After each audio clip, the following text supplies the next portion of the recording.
we're gonna dive into it, bro. There's a lot of shit to talk about today, man. So we're gonna keep it civil. You know what I'm saying? Sure. What's up, y'all in the comments, man? Appreciate y'all for waiting in the comment section. We usually go live on Sundays, but today on a special occasion, it's a PLE, so we're gonna go live right after the PLE. Give our immediate thoughts. It's just gonna be us three today, and we're gonna talk a lot. We're gonna talk a lot about the whole War Games match, the whole other matches on Survivor Series.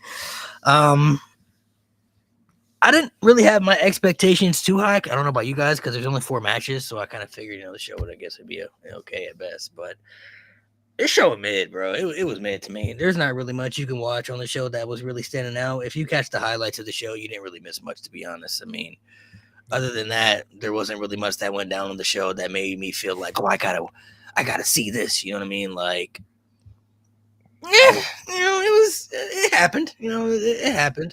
The War Games concept, I am 100% on board with scrapping that shit now, bro. Thank you. The War Games matches don't feel like war games, like it doesn't feel like people are going to war in this match. It just feels like another concept of a match. War Games is basically just a match surrounded by a cage. That's all it is. Yep. It's a match surrounded by a cage.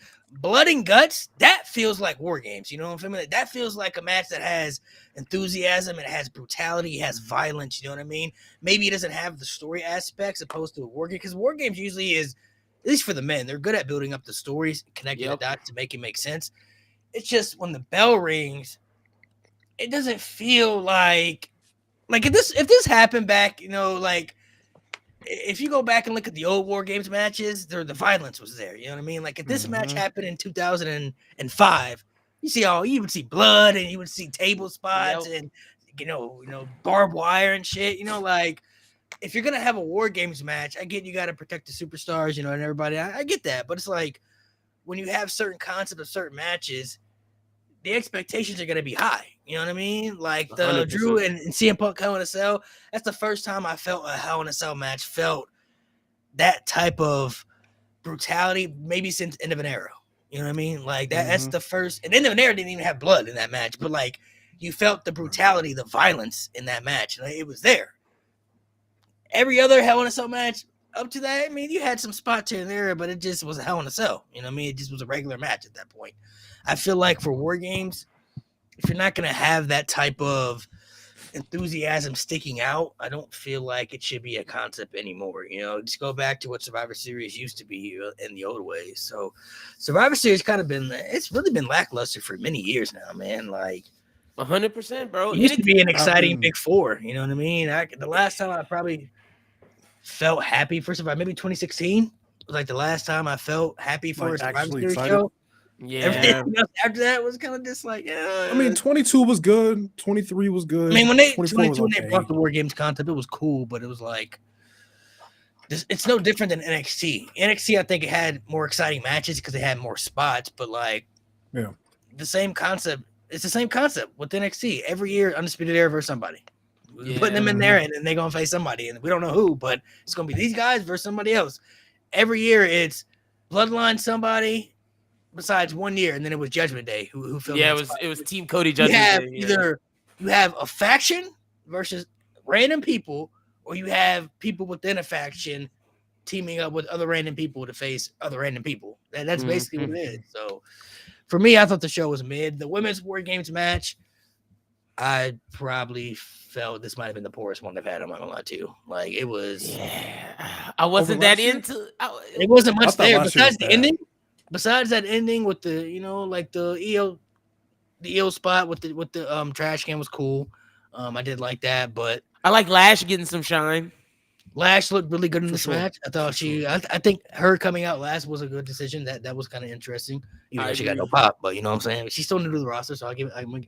We'll give it time. She's still new to the roster, so I'm assuming people haven't seen NXT too much to be familiar with her, so I can respect that, but just not much. There wasn't much there to see. It was just a match that was just surrounded by a cage with people just laying down and doing spots. Goes back to most complaints before the thing even happened, how they had no story.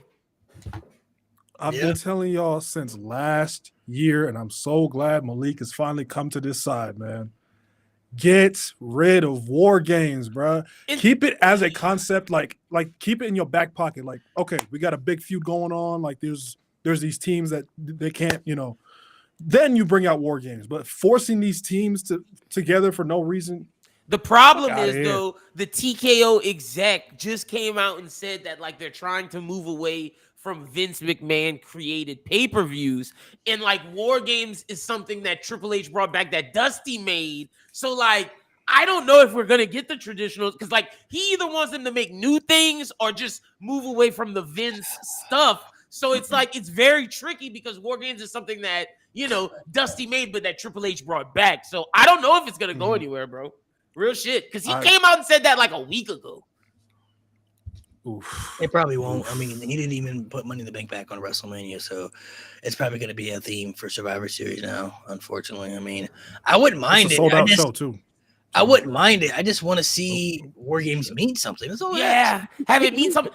And to your point about the blood thing, Punk and I got to give Punk and Cody their props because when they came out, Cody jumping off the thing, Punk having the blood. It's like, okay, maybe these two are gonna do something, but I don't think anybody else really gave a fuck. I don't think nobody else gave a fuck to really like try and bring that feel. Because I didn't expect Cody to jump off the top of that cage, and I didn't expect Punk to bleed. And like Cody wanted to bleed too with his little cut over his eye, but like one thing too that oh gosh, man. These fucking ads are crazy, dude. Oh, they suck. $30 for ads. Salute. I don't even mind. Listen, I don't even complain much about WWE stuff. It's whatever. Get your money, you get your sponsor deals, put brand deals on the mat, tables, whatever. It's not that big of a deal to me. But why are we taking 10-minute ads between matches, promo pack? Like, bro, when they had the John Cena and Dom promo package, they had like 5 minutes of ads. Like, bro, we should be going from the promo package to the match. After the match, you want to do your ads, whatever. Before the match, do your ads, whatever. But right, like in between that time frame is crazy. Like, and it's a PLE, like it's a pay per view. We haven't ads for it. Like, come on, man. Look, bro. ESPN holding us, bro. Peacock would never. No, I didn't. And I thought those ads were bad I was at WrestlePalooza, so I didn't see the ads. You know what I'm saying? Because I was at the show. Oh. And then for Crown Jewel, I watched it in like a Discord stream or something like that. So somebody had like an ESPN, like VPN, so like on Netflix. So I didn't see the ads in there either. I wasn't even peeping it, bro. Like I was just watching it, minding my business, just kind of messing around. But then I started to think like to myself, like, I just happened to look over. I'm like, bro, what's going on? We still on these ads, like still in that, bro. Yeah, 10 minutes ago. Like, I'd be scrolling TikTok, just looking away. Look up, damn, them ads still fucking going, bro. Like the ads are crazy, bro. Like, it is ridiculous. I gotta figure out the ads, bro. Man. They gonna keep doing it. They gonna keep doing it. ESPN. The thing is, they don't do this for other. Like they don't do this for UFC. UFC not like this. No, not boxing. At all. Not like. I mean, boxing is different, so I can't say. But boxing's a little bit different. But like, see, I think this is an ESPN thing. I don't think this is a TKO. I think this is 100% ESPN's. Like we paid however many billions of dollars for this. We running them fucking ads. Bro, UFC, we gonna get our revenue back. UFC pay-per-views are not like that, bro. They're not. They're not. They have ads, but not like that. You know what I mean? Yeah, like, it's not like that. I feel like Dana White had more control. Once the fight starts, you do the packages up, it goes right into the fight. Mm-hmm. Into the fight. Like, that's what got me was like, I didn't notice it until like they had the Dom and Cena promo package, and then I'm thinking, oh, we're going right to the match. Nope. That. All right. I'm thinking maybe like little advertisement. Okay, whatever.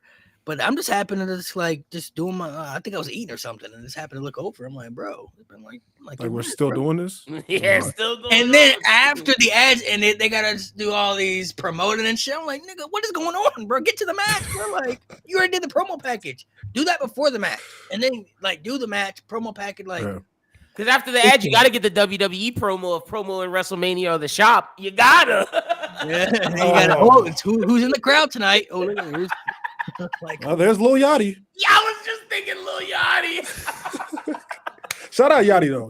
Nobody cares, bro. Nobody cares. Nah, I fuck with him. Why did Topanga get a bigger pop than half the people on the show tonight? It's crazy. Topanga, I think they might have to call her for a celebrity match. I ain't gonna lie to you. That's a fine woman, bro. Kill, bro. She would kill for a celebrity match. People would love it. Bro, they might have to call Topanga and get her in the ring to do some type of celebrity match because she got a crazy pop, bro. Like, I was like, what the hell? That was crazy. Cena versus Dom. I'll get your guys' thoughts on this. I didn't hate the match. It is a little disappointing to me. I was expecting more oohs and ahs. I expected more of the back and forth action. I know a lot of people were upset about the interferences and stuff. I don't know what everybody expected. Dom was never going to beat John Cena clean, straight up by himself. So I expected Dom to win the title back, which is fine. And I expected to be some interference. Liv Morgan return, cool, that's great. Obviously, they had a little swerve there with, it seemed like she turned on Dom, but then it was kind of a hurrah, so that was cool. But the match quality itself, I just felt, I guess I expected more with the match itself. Mm-hmm. Everything that happened within the match, I mean, Cena sold for the women in the match. He sold for everybody in this match. Like, he made everybody tried to make everybody look good in this match. Some people, I don't think some people understand that concept of him selling for other people in the match and doing all those spots. It's to put a spotlight on those individuals to help make those individuals look good. Some people, I don't think, fully understand that, though, which is okay. Some people will get it, some people won't. But the match itself, I expected more. I expected more from the match for me personally. No, I agree with you, bro. I felt like I wasn't upset because we have a group chat. And Mo mentioned the overbooking. I'll let him speak to that. I wasn't upset by that because, like you said, I knew that had to happen. But it was more so the in-ring. I expected to see Dom go a little more. Like, Cena and him do a little more. And not necessarily a spot fest, but just some chops, some kicks, something. Just a little more in-ring before we get to the shenanigans. I agree with you. And I felt like we could have did a different style of shenanigans. Dom has gotten this boot thing where people rip off his boot. That becomes his signature thing. But at least with Eddie, we knew he had a signature thing, but he would bring something new in every time with the cheating. Dom, bring some new things into your cheating. Like, that's all I'm asking for, essentially. Because I'm not mad at the Liv stuff. Because I'm ready for Dom and Liv to be Lita and Edge and break away from the Judgment Day and get that push of the duo. But, like, the in-ring could have been better. I agree. I agree with you. I don't think the match was bad per se. Disappointing for sure. Where I kind of disconnected from the match a little bit was when Dom hit the first frog splash and the ref just flat out refused to count. Yeah, I was like, what the fuck he doing? I'm like, there's been other matches where we've had interferences clear as day and y'all still make the count. Yeah. Like, I hate, that's like one of them wrestling tropes. I hate when they pick and choose. I'm like, bro, if you don't fucking count, like, why are you arguing with Dom? Like that made I agree with you, Malik. I agree with you, Mo, like 100%. I was thinking when that's going on, like, why is the ref not counting? Like, he clearly, and that's the thing, like you said, we've had worse shit where they would count, and he clearly didn't see Roxanne and Raquel do that. So why are you not counting? That made no sense. I agree. 100%. Exactly. I hated that. It was just for John Cena's last PLE match. Like, the fact that he had a banger with Logan Paul, I was like, all right, he should have something at least like very good with Dominic Mysterio too. And I expected Dominic to win. That was the thing with tonight. I think all the right decisions were made across the board. It's how we got to him. It's how we got to them, yeah. And it's like, that's how John Cena goes out on. Yeah, I don't think people were upset that Liv is back. I think it's, how they executed it. I guess I don't know. Not at all. I was hyped for Liv. Yeah. Like this guy said, it's WWE logic. They try to bend the rules and make you forget what the actual rules are. Like, bro, I've been watching long enough to understand the rules, bro. Like, I get it, bro. Like, you can't just it's whatever. I expected more. His last PLE match didn't live up to the expectations, but thankfully his last opponent will be Gunther. So I was about to say, do you think they're saving it for Gunther, like, to go all out for that last? Well, his last match he gonna go all out, bro. Yeah.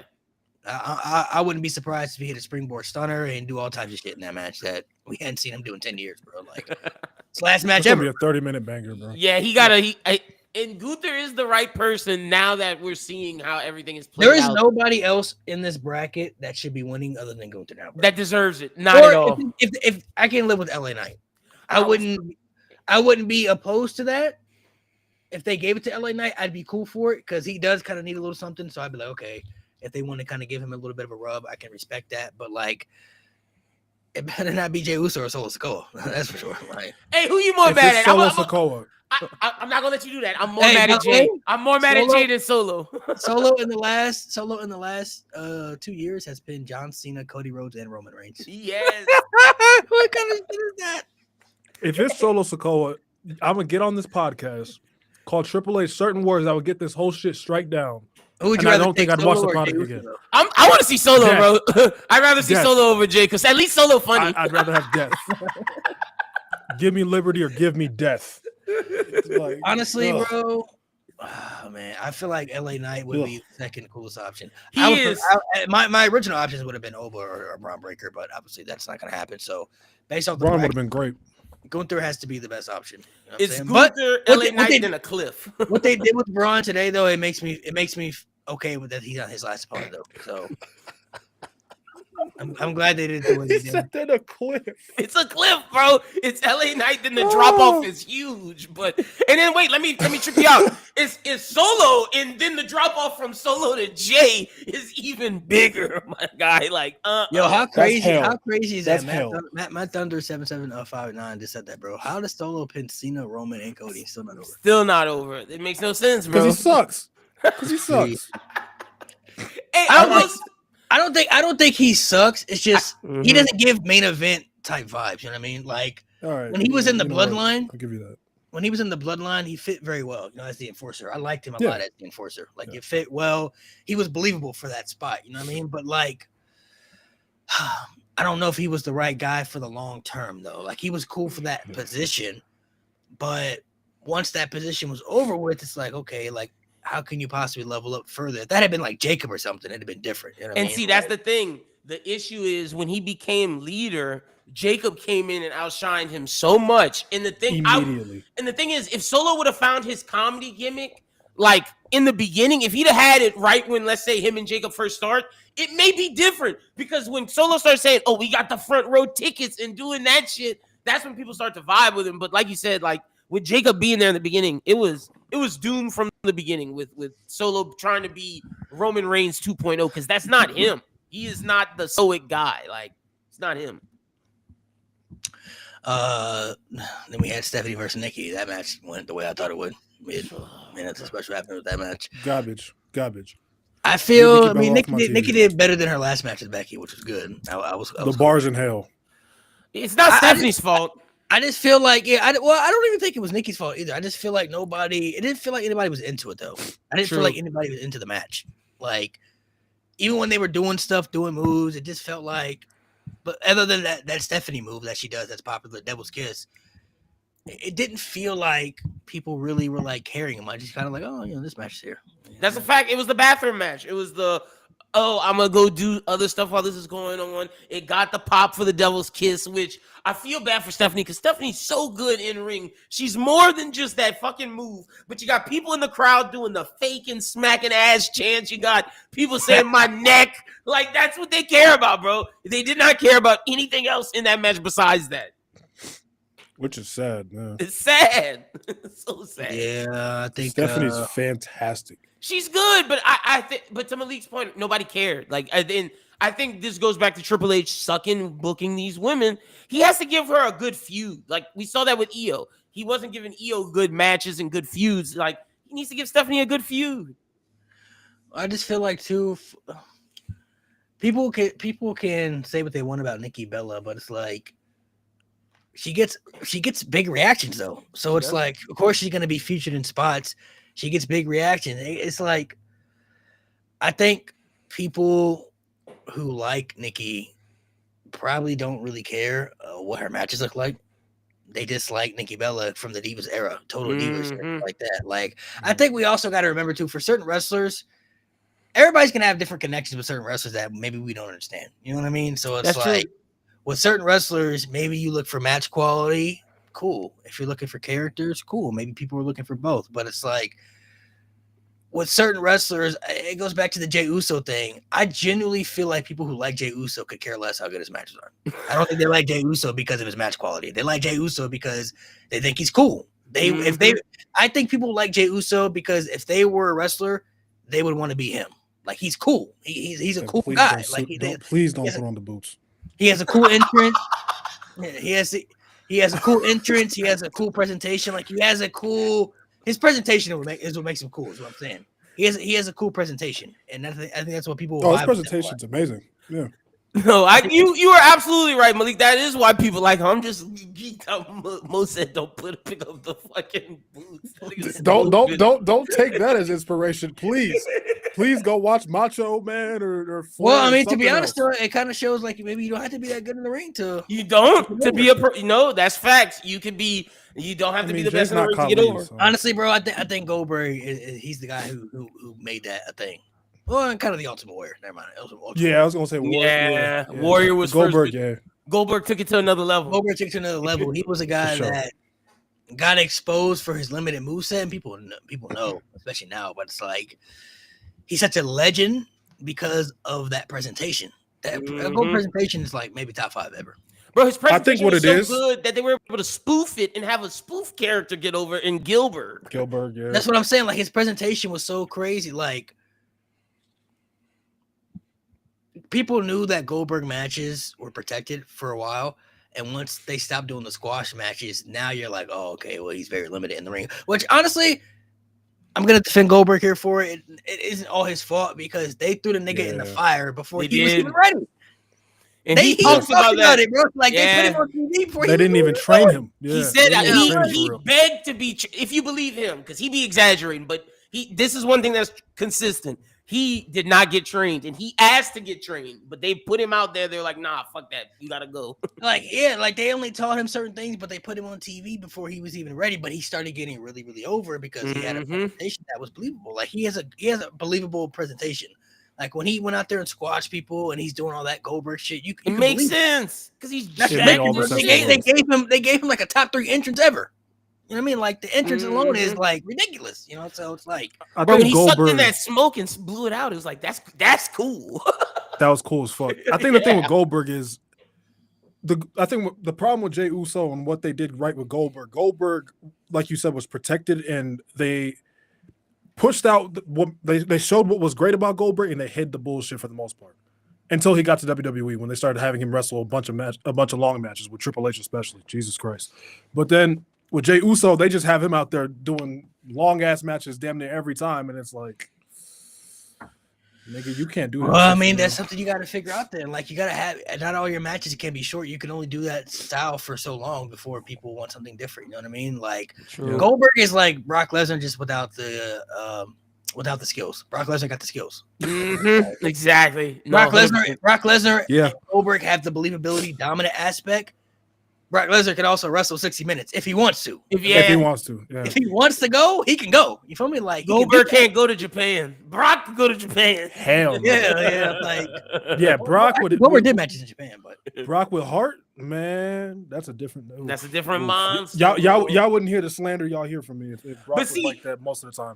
The Jey Uso thing, I think you're going to have to get over, Mo, because I'm speaking on just getting back to War Games. The commentary mentioned how Jey said, well, Cody's quarterback won, but how he's always won at War Games. Jey Uso wants to be known as the frontline soldier of War Games going forward, and he's always on a War Games team.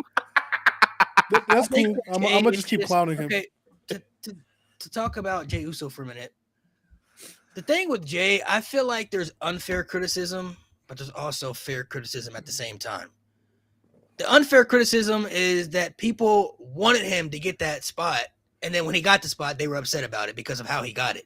Doesn't matter how he got it. You wanted it to happen. Facts. In 2024, when he was losing matches to Damian Priest, Gunther, Money in the Bank, the short icy title reign, people was losing their minds. Oh, dude, they fumbling Jey Uso. Twitter was hot. Better.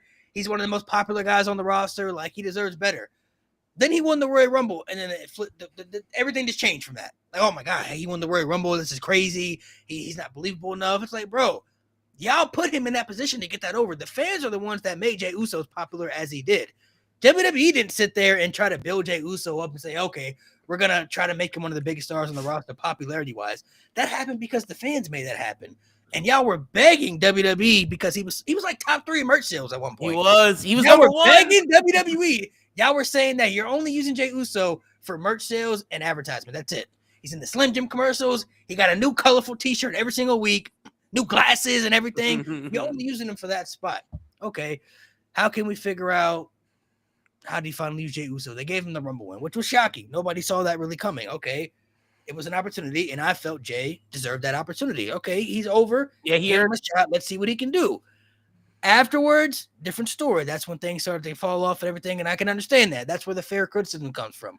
I feel like Jey Uso hasn't lived up to the main event expectations as far as delivering in his matches and showing me that he can be the lead guy in his stories and matches as well. So that's where I'm on board with people saying, like, okay, I can understand that. Like his match with Logan Paul, I use as an example.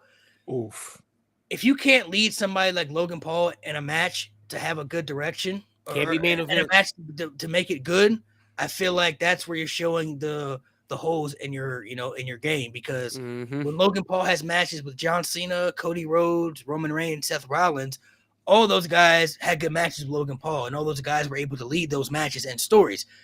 Jey Uso hasn't reached that level of those guys. You know what I mean? He hasn't shown that he can be that guy, which is okay. Maybe that's not his spot. That's totally fine. I feel like those are the fair criticism for Jey Uso, but the unfair criticism is people are upset that he's getting the opportunities that people have been begging for him to get for like 2 years now. Y'all wanted him to get these opportunities. I remember. Y'all bought his merch. It was all over social media. Go back and look at it's been going viral now on Twitter. The picture of Jey Uso when he won the Intercontinental Championship with Triple H. A lot of love and support under those comments when Jey Uso won that title because people felt he deserved it. Finally got it. The picture when he won the World Championship, though, very different. Negativity, hate, and all that stuff. And I get him tapping out Gunther was an issue. I definitely did not like that. I was not on board with that. I was not feeling that. Still not feeling that. I feel like that's one of the most unbelievable decisions WWE has done all year. But Jey Uso was literally put in the position that majority of the fans were asking for a while. Maybe it didn't happen the way you wanted it, but you can't pick and choose that. You wanted Jey Uso to get that opportunity. They gave him the Royal Rumble. That's an opportunity that y'all have been asking him to get. He got the opportunity. Didn't happen the way that some of y'all may have wanted, you know what I'm saying, after the run. But I feel like there's unfair, but also fair criticism at the same time. And that's why I feel like Jey Uso is in a spot where maybe they got to figure out to do something differently. And they're not making it easier to like Jey Uso anymore. They're not. They're making it worse. The eating during the matches is kind of wild. Tonight, I fully agree with what Malik just said, like word for word. Because I didn't turn on Jay until like after the Rumble. Because I think a big part of it with people that turned on Jay right after the Rumble was the fact that their pick didn't win, that Punk didn't win, that Cena didn't win. So it started from there. But then when, like Malik said, when he wasn't performing at the level he should have been performing at, that's when it got worse. Yeah, and I agree with everything y'all said. And just to piggyback on what Malik's saying, WWE's not making it easy on themselves now. Like, they're running it back. It has to stop. And at first, I was like, okay, I get it. Crowds are hyped. You got to do it. But when you do it in the middle of a War Games match, that is the final straw. That is it. That is the crescendo. Like, you can't get any more than that. Like, let's stop it now because it's too much. It's too much. Yeah, in the middle of a War Games match is insanely diabolical. Like, insane. Why are we doing what? Any match in general? Like, if you want to run it back after the entrance, whatever, cool. It's whatever. But it's like when you're doing it during matches. Come on, what are we doing? That's crazy. And the commentator was like, CM Punk doesn't want to run it back anymore. He's fighting somebody. Like, what the fuck? Like, what are we talking about? And Jey Uso sitting on top of the ring, yeeting. It's like, you're not going to jump off of there. Get your ass down. When you got me in 2025 cheering Brock Lesnar to whoop your ass, there is a problem. That's all I'm saying. Because the Brock moment was timed right. Like, and see, that makes me think they know that people are upset about the fucking yeeting. Because the way you time the Brock thing, that's comedic genius. Like, that's brilliant. Like, so that means the people are upset about the yeet thing. So it's like, okay, well, people hate Brock, but let's give them a reason to cheer Brock right now. It's like, y'all are diabolical. Y'all are sick. Like, that's some sick shit. Yeah, you know what you're doing. You know exactly what you're doing. Nah, I saw somebody on, I think it was Twitter. They said every time Brock Lesnar, they know Brock Lesnar is going to make a return, so does AJ Lee on the same night. So people are less upset. So they're not as mad. Nah, it's been working, bro. It's been working. Like for real, That for shit real. is hilarious. Cause like what was it? Cena's last match in Chicago. That's where we got the big return, and then MSG. And then now, yeah, crazy. Were y'all disappointed? Let me ask y'all. Were y'all disappointed by Roman's performance in War Games? Like, hey, I ain't gonna lie, he had a worse performance than Brock. Yeah, that's why I asked. And you mentioned it in our group chat about how they're not gonna do shit, but really, Roman really didn't do shit. Like at least Brock went through a table. I mean, Roman went through the announce table. It was cool in the beginning. He went through the announce table and shit like that. True. I mean, I figured Brock and Roman would be doing the less of the work in the match for sure. But shit, Roman ain't doing nothing for real, man. He had a couple of spots here and there, but it was mad at the end. Like Cody and Punk didn't get their ass whooped. Like, what were you doing, buddy? Overall, the men's work. See, I don't even hate the men's workings match. I thought the match was solid. It was okay. The little mystery person. That was a cool aspect right there. That's clearly, obviously, not Seth Rollins. People who are asking, no, that's not him. It's not Seth Rollins. Somebody mentioned Austin Theory. It's a good guess. If it's not him, is that who y'all think it is? Austin Theory? Is that what we're going with? That's what people are saying. That's what people are saying. Yeah, Austin Theory, which could make sense. I can see Austin Theory being put in there. If it's not him, though, I don't know who it is. I got nobody. And I kind of really hope it isn't Austin Theory, though, just for the simple fact, like, it makes the mystery more interesting. Because if it's not him, I genuinely have no idea. I can tell you. Me neither. I'll say this. I couldn't even give you a guess. If this is really Braun's vision and his team, I could see it being Tony D'Angelo. He likes him. They have a relationship from NXT. Like, Tony D's not on NXT right now. Guy looked too small to be Tony D, though. That's my only thing. Yeah, we're going to take that whole gimmick away from him, though? Yeah, like the Mafia gimmick. Yeah, true. Yeah, I don't know. I feel like Austin Theory definitely makes the most sense just for the simple fact, he has. He don't have shit going on right now. He has a little connection with Logan. He has a little connection with Logan. If Logan is still going to be in the group, I don't know yet, but and he's obviously a part of like future. You know what I mean? As far as like what people had wanted originally, like somebody who's part of the future. So this could be a good reinvention for him too, because he needs something. Theory needs that. That's a fact. That is a fact.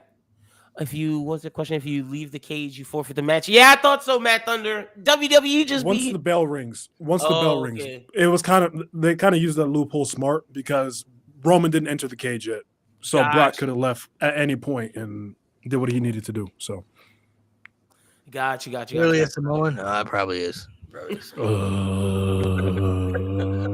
Bro, let's pull out. If it's Zilla, you guys didn't like the match. I thought the men's War Games match was the best match of the night for me. It definitely was, like, for sure. It was a cool 3. It was a cool 3 out of 5. Best match of the night for me. Like, I would go that match, and then I guess Cena Dom, and then the women's War Games, then Brie, then the Nikki Bella. I seen someone say. I seen someone say in the Discord that Survivor Series was worse than Palooza. No. I don't know if it was that bad. Pushing agendas, mid, yes, but it's not. It's not bad. It's not worse than Palooza, bro. Palooza was the worst thing. Could be Omos. Could be, yes, indeed. Could be Omos. Montez Ford would cook. I don't think it's LA Knight because, like. So now I don't know about you guys. I feel now, at least for me, my direction is changing for WrestleMania now. I think we're getting Roman Cody for sure now. Which is beautiful. I love that. I originally thought they were going to do Punk and Roman because there is a story there, and then we get Cody Randy, but don't know where Randy's been at. And I think after Braun Breaker pinning CM Punk, he got to get a title match. How could he not? He got to be next. I think Braun, honestly, if he could win the Royal Rumble. Yep. And I can see it. I think this speaks more so about where Randy is. Maybe Randy's not trying to be there right now, bro. Randy in the Bahamas doing shit with Steve. He ain't got to be there. Randy Orton. Yeah, exactly. Like, Randy cooling. So I think you're absolutely right. They're setting up Braun for CM Punk in Roman Cody 3 because there's literally no one else for Cody. And really no one else for Roman with Seth being out. Yeah. I mean, Roman and Punk, man, I really want that, though. I feel like that Roman and Punk, they did do the little... They did the little fist bump. They did the Zebros. So yeah, and then they might be cool. for now. Because with Cody, there was no like bump and everything. There was no like the tension is still there. You know what I mean? Right. And Roman said, we're never teaming again. Yeah, it's over with. It's done. But And maybe Roman did say after his match at Crown Jewel, he was like, "I want the power back." But maybe that's the title. maybe that's the swerve. Maybe the swerve is they make you think Roman's going after Cody. Roman goes after Punk type shit. Yeah.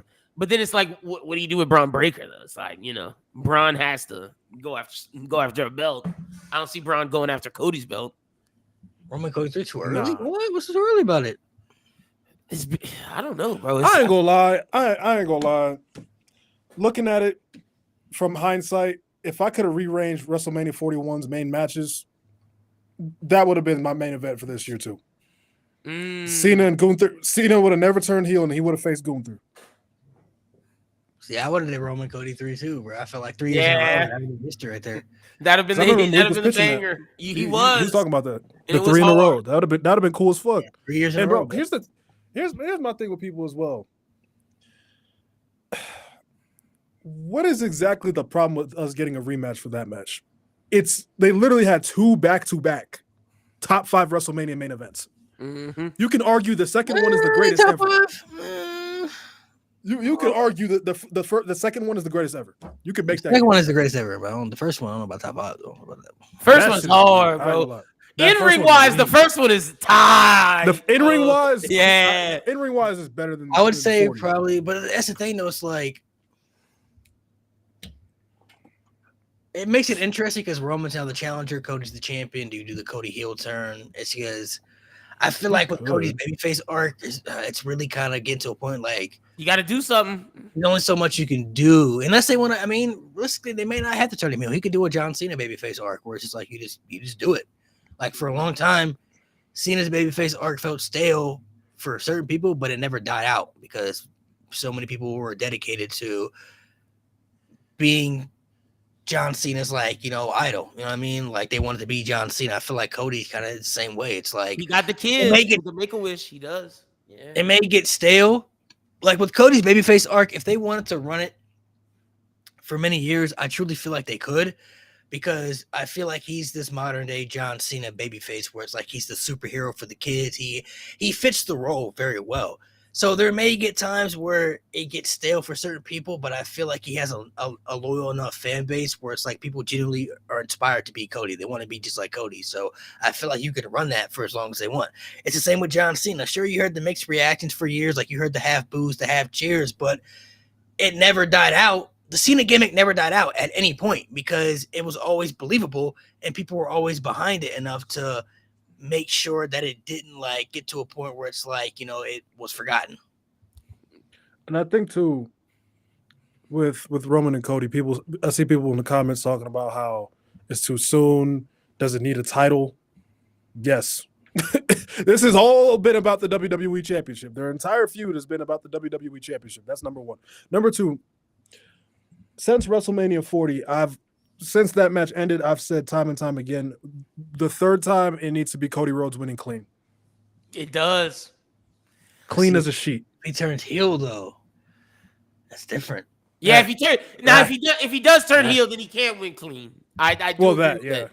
Yeah. But I'm with, if he stays babyface, I did want him to win clean in because I feel like he's the face now. If you do solidifies it. If you do Cody Roman 3, I don't know. I feel like there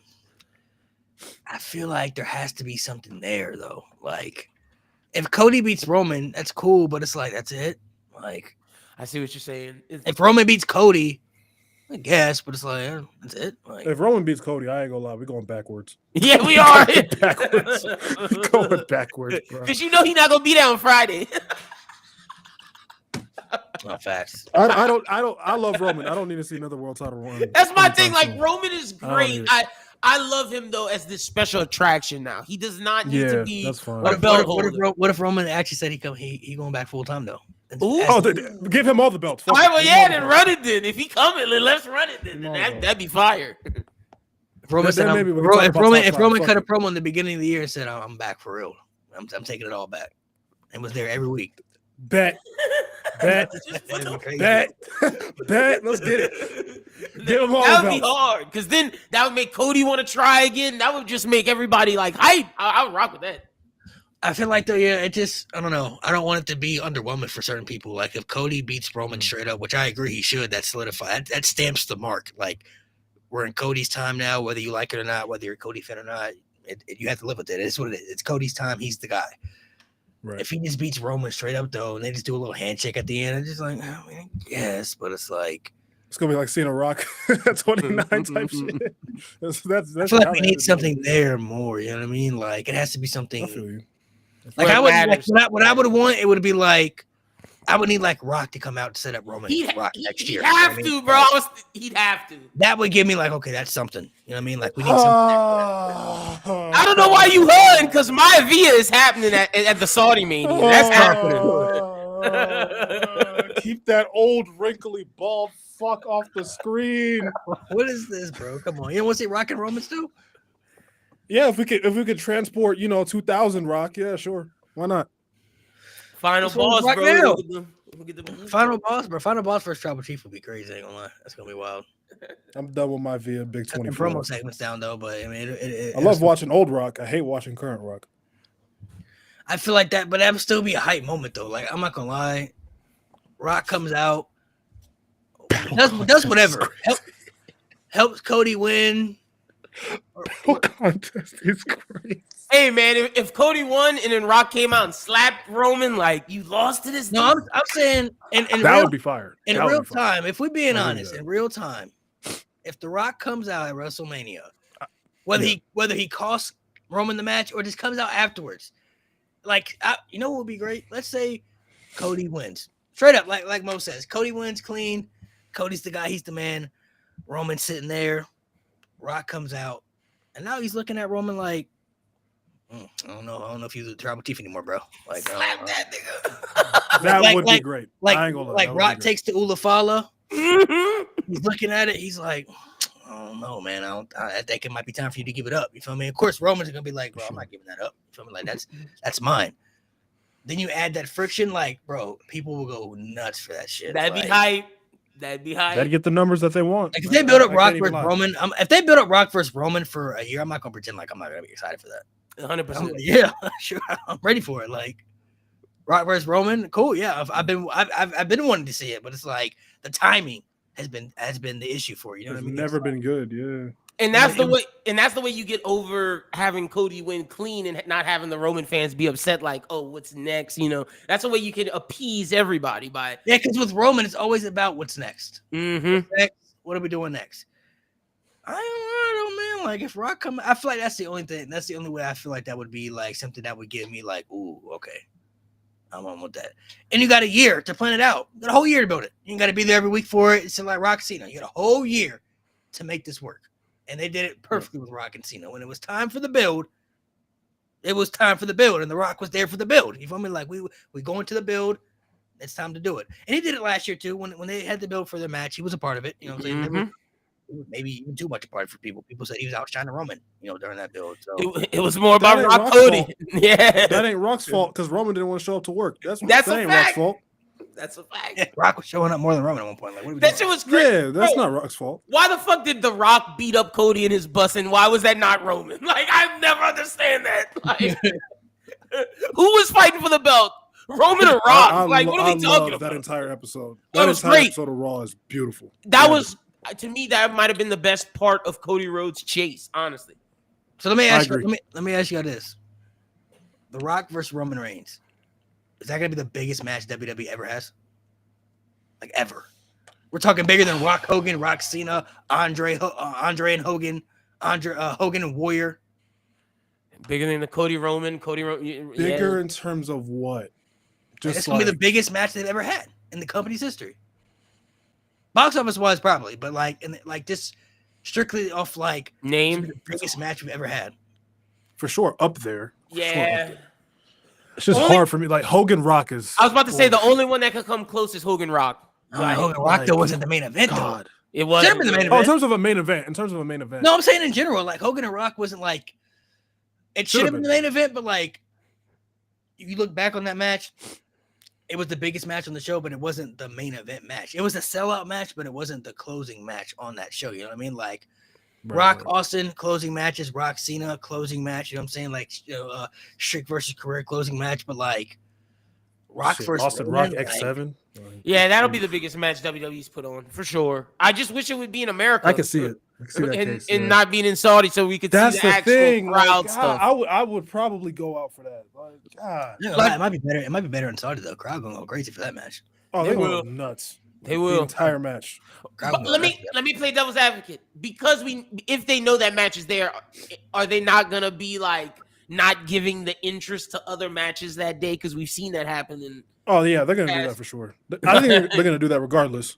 fair, That's just how they are. Well, yeah, I mean they did that. They kind of did it for Mania 28 too. Like you had other matches. I mean, End of an Era was cool, but like End of an Era was cool, but I feel like for Mania 28, genuinely, like The draw was Rock Cena. the only match that I was really like, it was Rock Cena, bro. Like Yeah. that was the match. That was told that me, was the like- draw.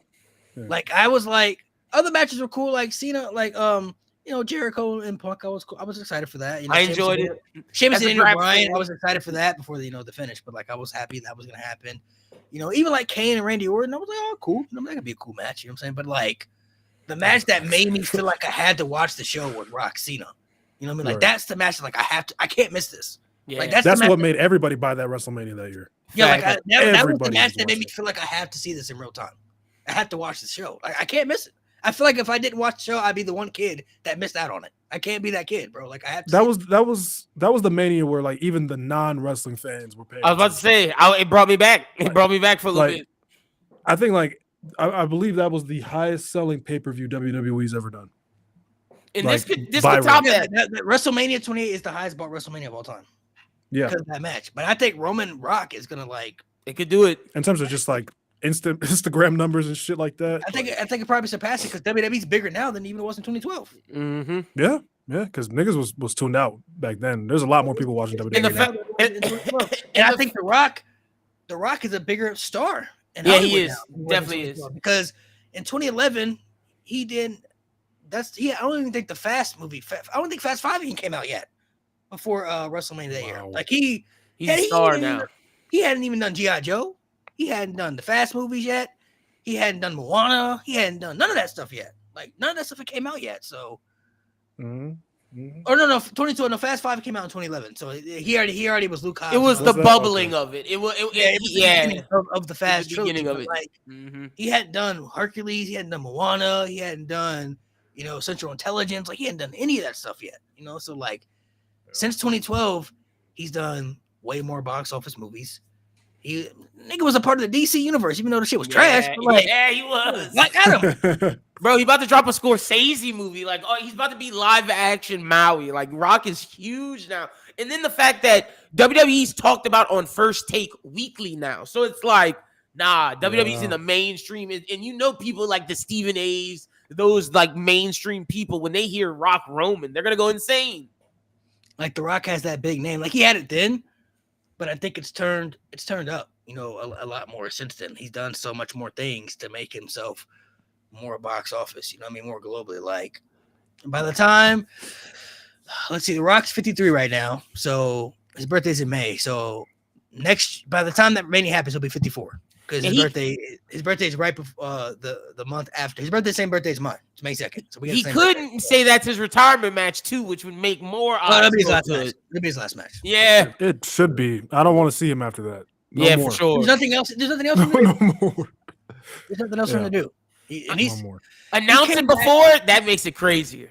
He came back and Yeah. did all. He came back and did all the things that we wanted him to see. He came back. We want to see John Cena. Did that. Came back.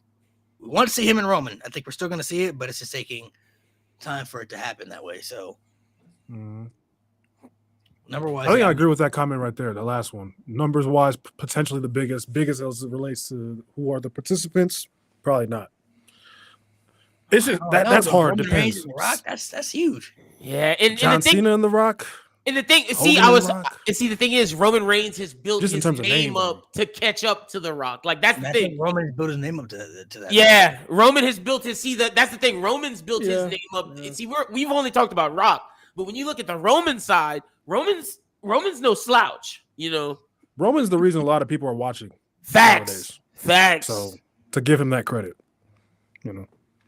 Yeah, I mean, I feel I don't know if I'd say it's the biggest match ever because Rock Cena was huge. Rock Hogan, Austin Rock at X7. Goddamn it. Rock Hogan and Andre was pretty huge.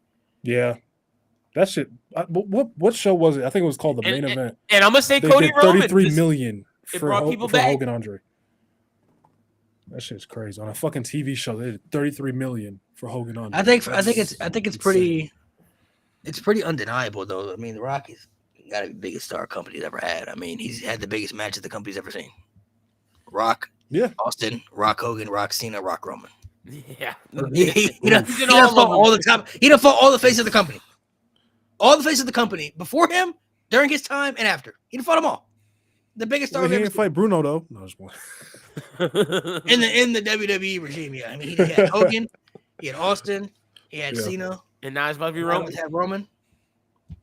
That's crazy. All the biggest guys they had. That's hard. That's crazy. Well, I'm just gonna say that's why The Rock's up there, bro. Yeah. For sure. He gotta be. I feel like, in terms of box office wise, though, it'll probably be the biggest box office match they've ever had for sure. Especially with WWE now and all the advertising and all that shit. Like, I don't see anything. All the ads and shit. Oh yeah. Oh yeah. Great. You know Rock gonna have a movie in one of them ads that week. Oh yes. Oh yeah, you know they're about to have some gonna be back. If you go back and look at the Rock Cena match, including the match plus entrances and promo packages, like it's almost about an hour. Yeah. We're talking promo packages, the entrances in the match itself. But we didn't care, man. We didn't care back then. It was. The crazy thing is, thing ever to Roman's us. entrance is much longer than Cena's. Much longer. Oh, that's gonna be an hour and a half at least. Oh. Because they probably gonna get the biggest stage for. Oh, you gonna have the choir? You know he gonna have the choir out doing the tribal intro, bro. Oh yeah. By the way, Roman, if you can you please go back to your old theme, please, for the love of God. Oh, bro, this new theme, bro. I'm not feeling it, bro. I'm not feeling it at all, man. Because I heard the old one recently. I was like, that's way better. Give me that. Rock Roman sponsored by Fortnite, 100%. That definitely could happen. Like 100%. The week the game comes, you can see Roman and Rock both enter Fortnite, and they can have a big match. I can see that, bro. 100%. Roman comes out with the Fortnite glove. It's only a matter of time before they put the logos on these wrestlers' gear, man. It's coming, bro. It's coming, just like UFC. It's only a matter of time. Tribal Chief versus. I think that's how ending WrestleMania this year would be a good thing, though. If you do if you do Cody Roman, that's fine.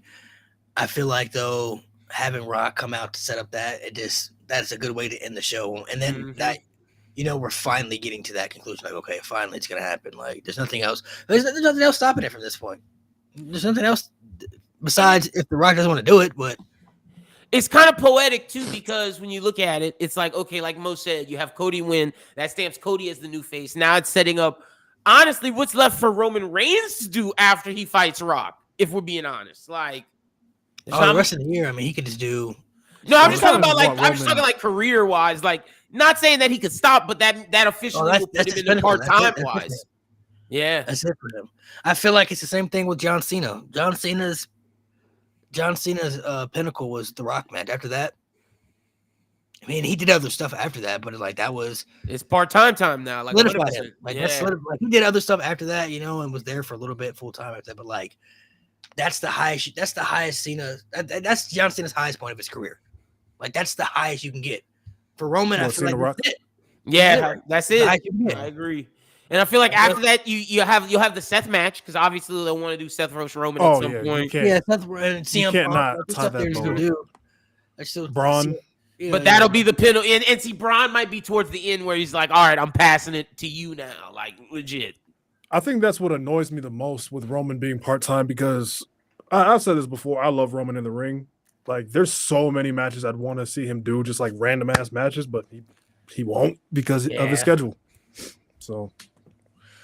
Well, yeah, I mean, he's special now, so like he only can do certain matches now. But I feel like for Roman, he's already kind of taken that step back. With Cena, he didn't really start taking that step back until some years afterwards. But well, even though he kind of after the Rock match, he had another main event. But after that, they moved him down.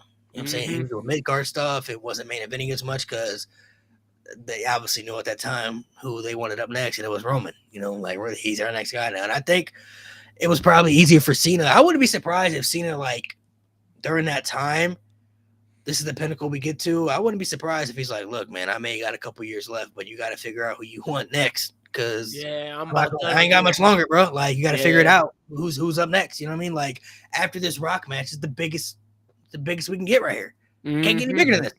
It only would have got bigger if it had been Austin, and that didn't happen. So that would have been insane. Holy shit, that'd been nuts.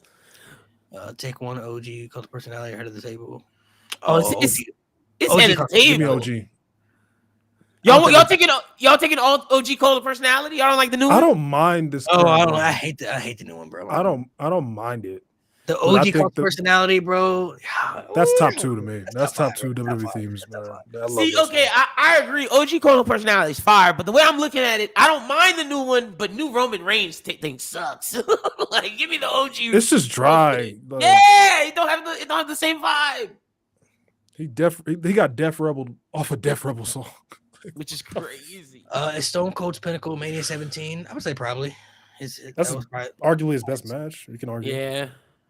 That are hard. Yeah, the submission match. Yeah. Would you say Kurt Angle?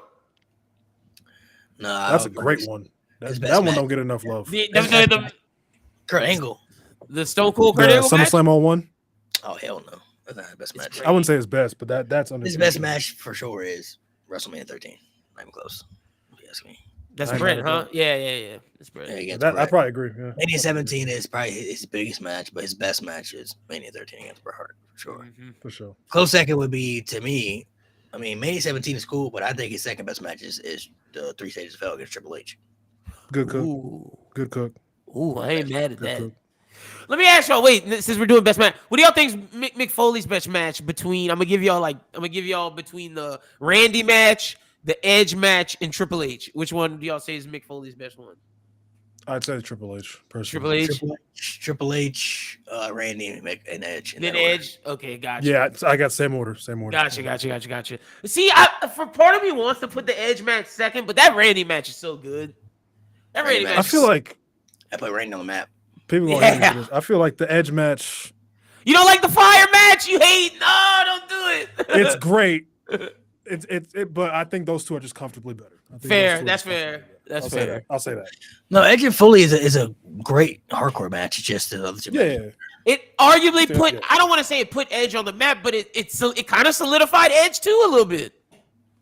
Yeah, it helped him out, especially considering he only had a 2-week WWE title reign. So it was like, okay, he's still a main eventer. It's just Cena and Triple H. All those matches benefited everybody. That made Triple H. That made Triple H a serious guy. That made Randy. That solidified him, and then Edge. That made him kind of more of a top guy too. So all those matches served their purposes. 100%. All right, since we're asking best matches, and we're gonna just name random people. What do you guys think is Undertaker's best match he's had in WWE? Gotta be HBK. Yeah, I think that's the greatest match in WWE history. Shawn Michaels WrestleMania 25. I firmly believe that. I firmly believe that's the greatest match WWE's ever put on. Ever? I don't know, but I'm not gonna say ever. But I think that's his best match. I think that's every time I watch that shit. Like JR said on commentary, I just had an out-of-body experience. Every fucking time I watch that match, I'm like, this is I'm not gonna lie to you. I'm starting to kind of move in a different direction where it's like, I like Taker and Shawn. Yeah. But End of an Era is so good, bro. That might be top 2. That's top 2, especially when you add the story and with Triple H. Yeah, you can't get any better than that, bro. Like, I think that's the best one. I feel like for me, it's like. You could point out like at least one thing in that Taker Shawn match that like was a mess up. You know what I'm saying? Like, oh damn, they messed that up. But like, I feel like everything about End of an Era was perfect. There's not one bad thing I can point out in that match. Not one bad build, not one bad promo, not one bad match, not one bad spot in the match. Everything about that match was spectacular. Like, even though that was Rock and Cena in the main event and stuff like that, I was the walked best away from match. that match. I was like, bro, that might be the greatest match I've ever seen. That was the That best shit match. was great, For bro. sure. Like That was the best match of the night. The For sure. match was great. that shit was like like there's very few matches I've watched where I feel like, man, that was perfect. That was perfect. And see, the thing is, Into the Era Like, if gets Undertaker had boost retired right there, I'd have been because like, of 25. Like, Like, That's where I've said Yeah. that many times. That would have been my end of Undertaker. I would have if been all, done. if all I'd three of been those cool. guys said we're never wrestling again, I'd be like, yep. it should have been That's- that way. Perfect. Beautiful. Mhm. Like, I get Taker and Shawn. Like, Taker and Shawn was really special. But I don't know. But that end of an era, bro. Like, that end of an era is so great, man. Like, that Yeah. was like so perfect, bro. Like, I didn't appreciate it until I got older and I started to understand psychology and storytelling a little bit better. Like it took me getting older for me to really appreciate how good that match is. I would say Taker's best match for me. I probably would say end of an era. That shit was just That's not crazy at all. just incredibly good. It's either one or the other, and they both play into each other. That's the cool thing about Into the Era. You can't Yeah, get it all without four of them. 25. Yeah, That whole run. Mm-hmm. All four of them were run. great too. And honestly, this might be a hot take. I think Mania 27. I think I enjoyed that more than Streak versus Career. I like that match better. It's not a better match, but I think I like that match better. It's like one of my favorites. Like I feel you. like Streak versus Career was good, but it's like for me, I felt like okay, Streak versus Career, great build, but I felt like the match in my mind, I'm like, there's no way I'm gonna be able to top what I did last year. It's way too hard. It's gonna be too hard to top that. Yeah. With Taker and Triple H, they topped it though. Like their match at 27 was really good. They even had us believing a little bit that maybe Triple H could win for a minute. Like they had us believing it, but like then they did it the next year and it was better. Like, Yeah, it was. That's really hard to do, man. That's really hard to do. Yeah, man. I feel like okay. So what do you guys feel like? There's many matches you can choose. What about Shawn Michaels? What's his best match in WWE? 25. I'm gonna say something different. Mo, we gotta pick a different one. We can't do outside of that. Kurt Angle, Angle. I'm about to, the Angle matches. Outside of 25, Angle at 21. Triple H at SummerSlam too. So that's the best SummerSlam match for sure. Since I pick those, I'm gonna just pick a different one, just like good grabs, bro. The Jericho match that Sammy Guevara and Jericho mimicked between Jericho and HBK, bro. I think that's the Mania match that they did. But that match was great. Yeah, that match great. That's great. Jericho HBK grabs where Jericho just wanted to outdo his mentor. The Hell in a Cell with Taker. That was a great one too. Oh, when Kane debuted, it's gotta be that's Kane. a great one. Cena on Raw. That was the first Raw episode I ever watched. Automatically. Shawn Michaels got too many options, right? He got too many options. He got too many options. Like if someone disagree with what I said, I ain't. All right, let's give a top five. What is Shawn Michaels, in your opinion? What is Shawn Michaels' top 5 greatest WWE matches of all time? In order. Okay. I would say just give me a 5. I would say for me, I'll just give my 5. I would say Shawn Michaels versus Undertaker at WrestleMania 25.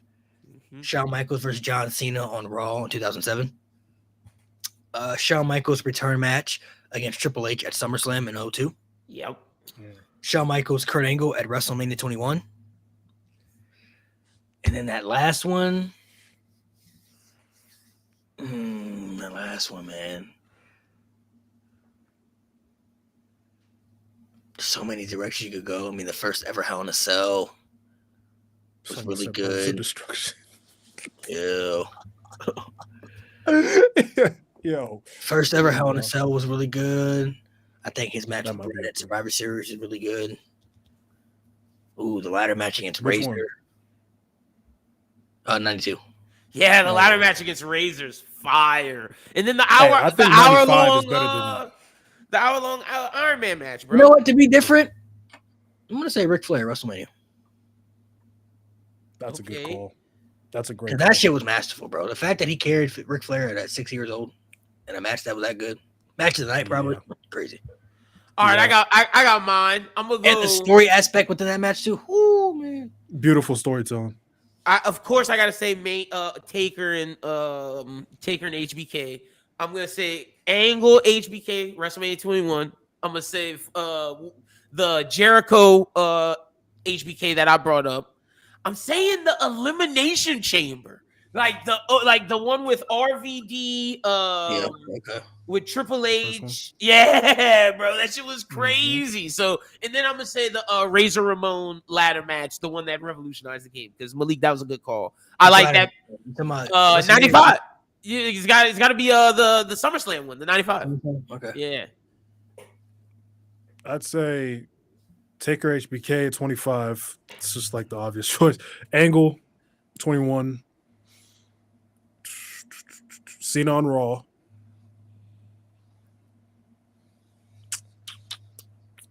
I feel like a Shawn and Jericho match got to be in there somewhere because you got to give it, special.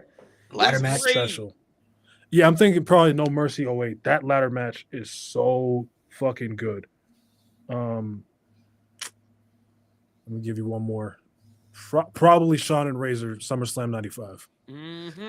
For the Intercontinental Championship. Oh, I forgot about the triple threat. I forgot about the triple threat. Mania was crazy. I forgot about that Benoit one. Oh my god, yeah, that's got to be on the list. Somewhere. Also, shout out to HBK Shelton Benjamin, bro. Shit was great. Oh, that Raw match. Oh, him and Shelton Benjamin. Yeah, that was a great match.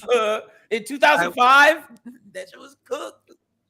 So what about Triple H? What are Triple H's top 5 best matches in WWE history?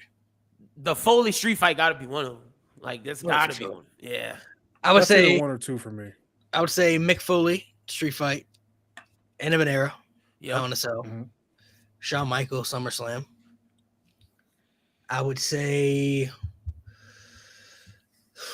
most of your stipulation matches. I'm really feeling Batista Hell in a Cell. Ooh. The Batista Hell in a Cell at Vengeance was really, really good. I really did like that match a lot. And then that last spot, I probably would give. I ain't gonna lie, last spot, I'm gonna say Daniel Bryan WrestleMania. I think that's one of the greatest opening WrestleMania of all time. That shit was incredible. That's his best, like, pure singles match, arguably. Yeah. 27 WrestleMania 27. Oh, damn, forgot about that. Triple H. Yeah. Scrap that Daniel Bryan, bro. 27, bro. WrestleMania 27. Triple H versus Jericho and the Last Man Standing was good. Triple H versus Fully Edge. Loaded. Yeah, and then you got the triple threat, Triple H, Edge, and John Cena. I believe that's at Backlash. That one was good. Yeah, I'm going through a list of them real quick. Yeah, that's a good one. Yeah, off the top of the dome is hard because Triple H. He got a lot. Some of the best matches. The Intercontinental Ladder match with Rock. With Rock. Yeah. 3 Stages of Hell with Austin. Oh, I forgot about that one. Yeah. It's got to be up there. 3 Stages of Hell. Yeah. Triple H might be the best stipulation match guy they've ever had. I think he is because when you look at some of the best, like the best, look at every stipulation. Triple H might have the best one of every one of them. And he got a good stipulation matches with Rock, Austin, HBK, Undertaker, Shawn Michaels, Foley. Mick Foley, Chris Jericho. Someone said versus Katie Vick. Nate, you. That's since John Cena is about to retire. Oh man, don't do that. Give me John Cena's top 5 greatest WWE matches of all time. Okay. I would go Cena and Punk, Money in the Bank. Cena Styles Royal Rumble. Cena Styles SummerSlam. Cena and Edge and TLC. Now for 5th, probably him and Shawn on Raw. Okay, not a bad list. What about you, Lynn? I'm gonna say definitely both Cena AJ Styles matches because I like both of them. Punk, Money in the Bank, but to be different than Mo because I gotta have those 3. JBL I Quit match, that was young Cena that made him legendary, and then let's see, give me one more outside of the JBL I Quit match. I guess you gotta say Edge, so yeah, I'll go Edge TLC. So I'm gonna say. This is tough. I'm gonna say Edge, TLC, Unforgiven. Him and Shawn Michaels on Monday Night Raw. CM Punk. How about that Monday Night Raw match, bro? I feel like the Raw match is better for me. I'm gonna say John Cena and CM Punk on the Raw. instead of Money in the Bank. So the one they had on Monday Night Raw in 2013. AJ Styles SummerSlam 2016. And then the last one. I feel like I'm missing a big one that I haven't named. Oh my God! Someone just mentioned Umaga Royal Rumble. I was just thinking that. Yeah, I just saw that comment. I was like, damn, that might be. One. That might, for somebody like me who doesn't like last man standing matches, that might be the best one. To be a little bit different, I'm gonna say Daniel Bryan SummerSlam. Nice. That's a good call. And yes, Matt Thunder, JBL having both those bloody matches 2 years in a row is incredible, bro. JBL at Judgment Day, especially. Yeah, he loves Judgment Day. Well, I don't think one of them was supposed to be as bloody as True. Yeah. True. That was out. John Cena versus Kurt Angle, No Mercy. That's out there for me. That's top 10 John Cena match for sure. Malik put me onto that, bro. I wasn't hip to that match for a good minute. He put me onto that. Also, shout out John Cena's U.S. title run with Kevin Owens and the match with Cesaro. Both. That match at Money in the Bank with Kevin Owens was gas. Man. Battleground 2, the trilogy, the three trilogies. That trilogy, yeah. Rollins at SummerSlam would have been a lot higher on my list if it wasn't for the finish. And I'm wearing the American Nightmare. Shout out to the Cody Rhodes SummerSlam match. I love that match. Just for being there, I love that match. I love that match. It was cool. I feel like John Cena, if we're being honest about John Cena's in-ring abilities, I feel like John Cena is probably one of the best performers they've ever had when it comes to in-ring. Even though he's never been known to be in-ring savvy, you look at his match catalog. His match catalog is crazy, bro. He's had great matches with a lot of top talent, with many wrestlers who wrestle all type of different styles, bro. He's had very good matches with Shawn Michaels, with Triple H, with Batista, with Edge, with Randy Orton, with AJ Styles, with Kevin Owens, with Daniel Bryan, with CM Punk, with Kurt Angle, with JBL, like Cody Rhodes. Like, he's had either very good or great matches with all these people. All these people you can name about for years. There was the asterisk of John Cena couldn't wrestle, but was able to go out there and work with any type of talent you could put him in the ring with. He gave Great Khali one of his best matches in WWE. He did. That's why when people say John Cena can't wrestle, I immediately look at that person and say, I will never take your wrestling opinion serious. I will never take your opinion serious because you cannot have the kind of matches John Cena has and tell me the man cannot wrestle. Nate is right. He's called Big Match John for a reason. 100%. Yeah, in terms of big matches, yeah, he got it, bro. He got it. Somebody in the comments said John Cena is the best big match performer they've ever had. You can make that case. It's him or Sean. You could definitely, it's him or Sean, 100%. Because we just went through and named all the Sean matches, and Sean had a lot. But realistically, I mean, being realistic, Shawn Michaels is the better in-ring performer. Nobody's going to deny that. Shawn Michaels, by far, is miles better than John Cena in the ring. But you compare Cena's match catalog to HBK's, I don't know, bro. Like, that shit kind of close. I ain't gonna hold you, bro. They're the two best. It is. I think Sean's best is better than Cena's best. I think that might be the slight separator, but it's damn close. It's damn close. I don't know if anybody comes close to those two, at least WWE wise. Trying to think about it. So, okay, bar for bar. Give me start naming Shawn Michaels matches. I'm gonna match you with John Cena matches. Shawn Taker 25. Okay, John Cena, CM Punk, Money in the Bank.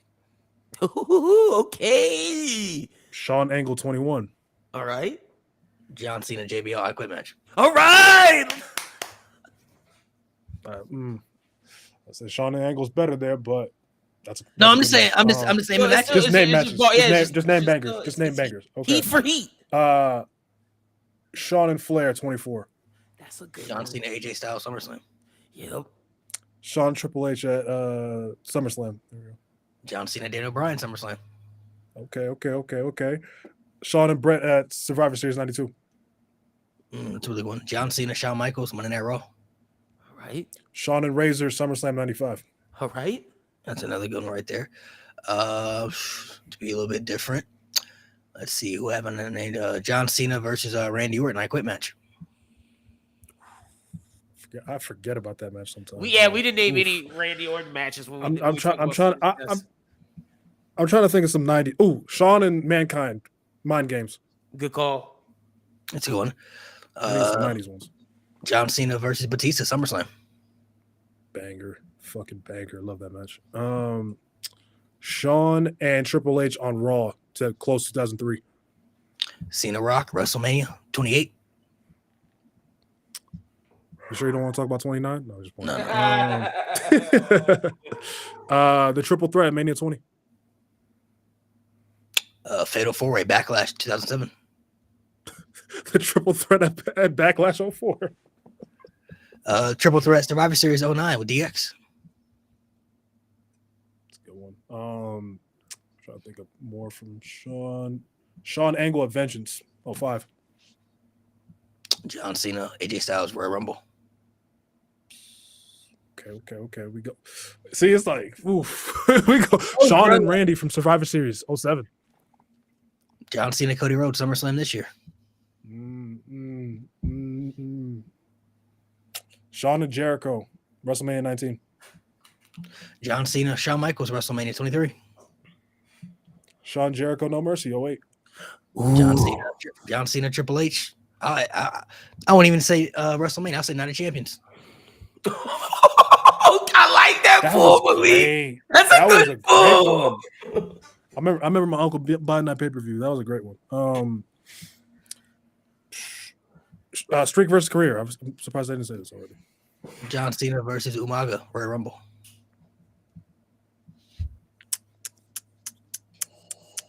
This might be Mickey, but just off his performance alone, Royal Rumble 2007.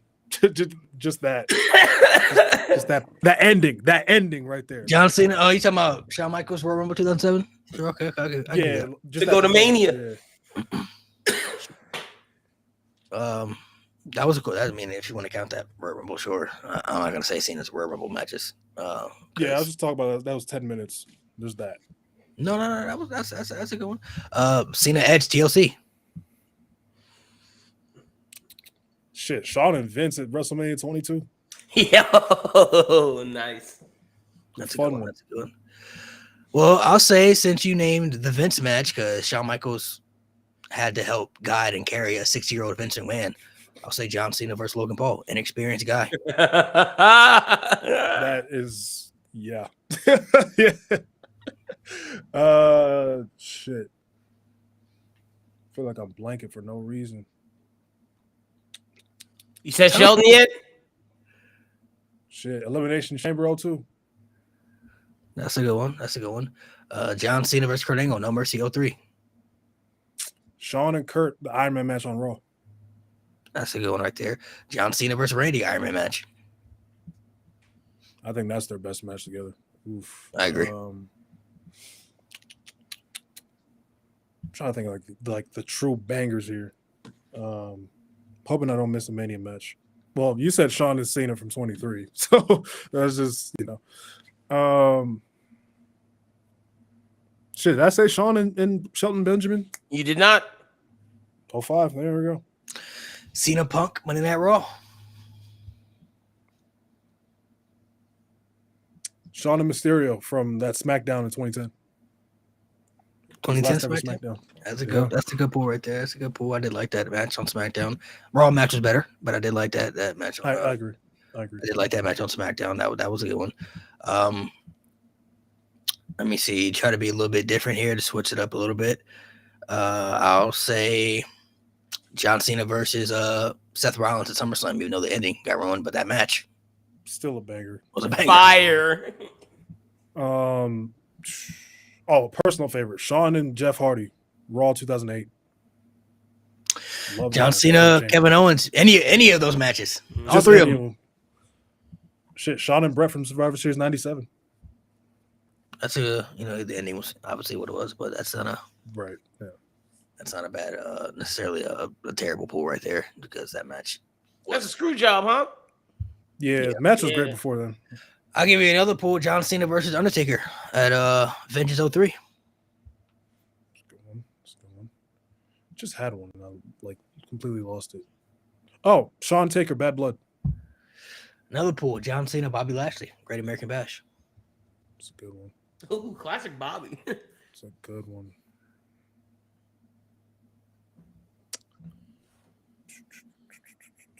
While he's thinking, Malik, do you think Bobby's TNA runs better than his WWE stuff? Yeah. Outside, I was just thinking, yeah. I haven't seen. Same, bro. It's close, bro. We gotta like you go. It is. You going bar for It's bar, not- bro. Like I'm naming all these matches, but like John Cena got crazy bangers. It- Shawn it- Michaels it are is two. very close. Shawn Michaels are two, but Phantom, John Cena versus Ziggler. You're right. That was gas, bro. Yeah, this shit is. Ziggler and John had Yeah, some good matches. Cena need more respect. Cena need more respect in that ring. I ain't gonna lie. The fact that we're going tit for tat with Shawn Michaels, the greatest in-ring performer, like Shawn Michaels clearly is the better in-ring performer. But if you look at Cena's match catalog compared to Shawn Michaels, bro, like it's very close. John Cena might have the best catalog of matches WWE's ever had. I'm just saying, like people can say that he glad can't someone just wrestle, cooked but him his cards. match catalog is ridiculous, bro. It's Like up there. Yeah. Cena's that dude, I do bro. agree with that. Brock Cena match is kind of overrated. agree. Yeah, that shit is cool. Name your top 5 Randy Orton matches of all time. I would say Randy and Mick Foley for sure. Mm-hmm. For sure. I would say Randy and Christian at Over the Limit. Really, really good match. Carries that show. I would say Randy and Edge at Backlash in 2020. I thought that was that's one of Randy's best matches ever for me. That was really good. That match deserved a crowd as well. Even though they called it the greatest wrestling match of all time, it wasn't, but that was really good. I would say, let me see. I'm gonna still say Undertaker at WrestleMania. I thought that was really, really good. And then last one, I would say the Iron Man match against John Cena. So the Undertaker Mania match, that's the in the cell, right? Where his dad No, comes. That's Armageddon. That's Armageddon. Yeah, that was Okay. Armageddon. Because that's the Yeah. one I'm gonna pick. Yeah, I'm gonna pick that one. That shit was Armageddon is cool. Mm-hmm. And definitely Mick Foley, of course. Gotta pick that one. Trying to think of some others. Let's see. Randy matches. Would you put the Seth Rollins at Mania where Rollins does the best RK on there? That was a great match. I wouldn't put it on mine, but that's a good match. That's a really good match. Thinking of.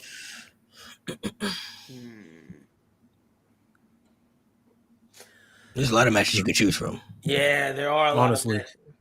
Oh, this is a good one. You should do top 5 most overrated matches. I got a couple. I think for sure. I'd say Randy Orton, Edge, Shawn Michaels versus John Cena is also on my list. That's a good one.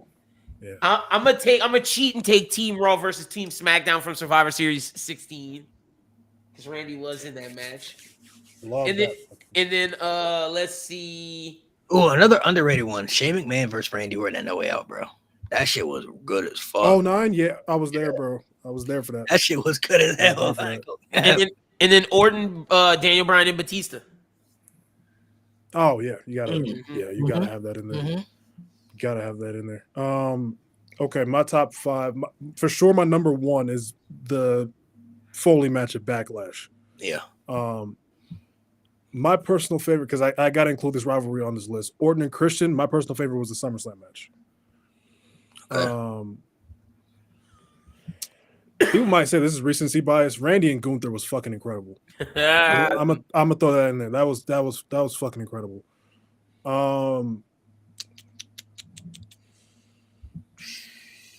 Man, and I'm Bash in Berlin is the one I'm talking about, not King of, even though King of the Ring was great, but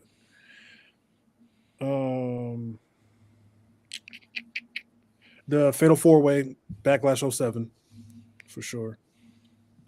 And I'm gonna throw Shawn at Survivor Series 2007 in there. Like that is like Randy Orton's always been very good with psychology. That was like peak Randy Orton storytelling in the ring. Like that match right there. Like him and like Shawn not being able to use the sweet chin music, and that they told that story perfectly. So, guy, I want y'all to give me a WWE match that is highly overrated for you. I'll say for me, I'm gonna say Brock Lesnar versus John Cena at Extreme Rules, bro. That shit's so overrated in so many ways. Like the match is literally just Brock Lesnar beating up John Cena for 90% of the match, only for John Cena to make this Superman comeback at the end, hitting 2 moves on Brock to win in a match that he shouldn't even won. Yep. The fact that he beat Brock Lesnar and then literally like a month later was losing matches to Lord Tensai and John Laurinaitis. Will never make sense to me. Can't understand that. How can he beat Brock Lesnar, but he can't beat those guys? That'll never make sense to me. I don't care who interfered in the match. I don't care if Big Show came out, if Umaga showed up, or whoever. I don't care who showed up in that match, bro. The fact that he could beat Brock Lesnar, but he couldn't beat People Power? Crazy to me. Crazy to me. I feel like the Lesnar and Cena match, it wasn't a bad match, but it's like, I feel like people overrate that Brock and Cena feud so much for me. It's like, bro, majority of their matches lately have just been Brock Lesnar beating up John Cena all match, and just for John Cena to either make a comeback in the end and win, or Brock Lesnar just dominates and wins. And that's literally what the matches are. Like, there's nothing else special about it. It's just Brock Lesnar beats John Cena's ass for a majority of the match, and then John Cena just makes a little comeback at the end. Yo, someone in these comments, we're gonna have to squabble up. Watch your mouth. Watch your mouth on Roman and Brock. Watch your mouth. Slander every other match they have. Overrated. Watch your mouth. Hey, I agree, Savage Zone. As much as like I love the new generation era, bro. That Iron Man Brett match. If we want to talk about like it's overrated. It's overrated, bro. That shit. It's overrated. It's a cool 3.5. It's yeah, a cool 3.5 like, out of 5. It gets a little boring. Good match. After a while. Good wrestling, good storytelling, good psychology. But considering it's the first Iron Man match, for them to have no falls for the entirety of the 60 minutes, lost me. Absurd. Like, I get the story they were going for 100%, and Sean and Bray are fucking amazing. They're not going to go out there and put on a stinker, right? But What about you, Mo? Shit, you took mine, to be honest.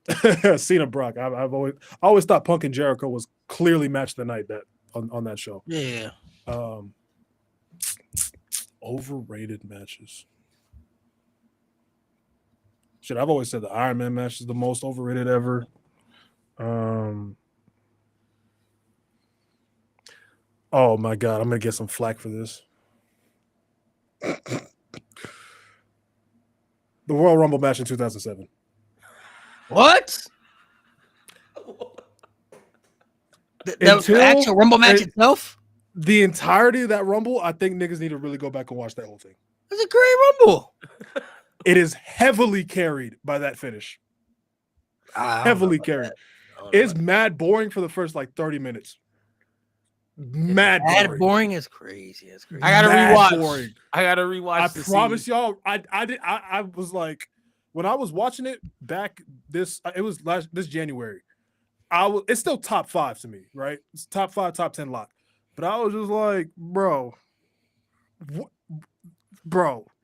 And then like Sean came in and it started to pick up. Orton and Edge started to go crazy. I was like, all right. The final two is a great ending, right? Spectacular ending, but I don't think fantastic ending. Boring though. Like it was cool. It was cool action. It was not overall boring. No, absolutely not. Joe Eagles, I agree with you with Hulk Hogan, Ultimate Warrior. It took a minute to get going. You can also say Hulk Hogan, fucking Andre the Giant. You can say most of Hulk Hogan matches deserve to be on this overrated shit, bro. No, I don't like Hogan Warrior. Yeah, anybody overrating Hogan and Andre in 2025. That Hogan Warrior match is garbage. I respect it for what it did, but So what about underrated, man? Give me a match that is very underrated that needs more love. Okay. I'm not gonna lie. Somebody said in the comments, I think Hulk Hogan Ultimate Warrior, that's one of the greatest matches ever. Y'all like too much hate. Yeah. I don't know why. That's one of the greatest like psychology matches that you could ever watch, bro. I'm not gonna lie to you. All right, I'm gonna have to rewatch it.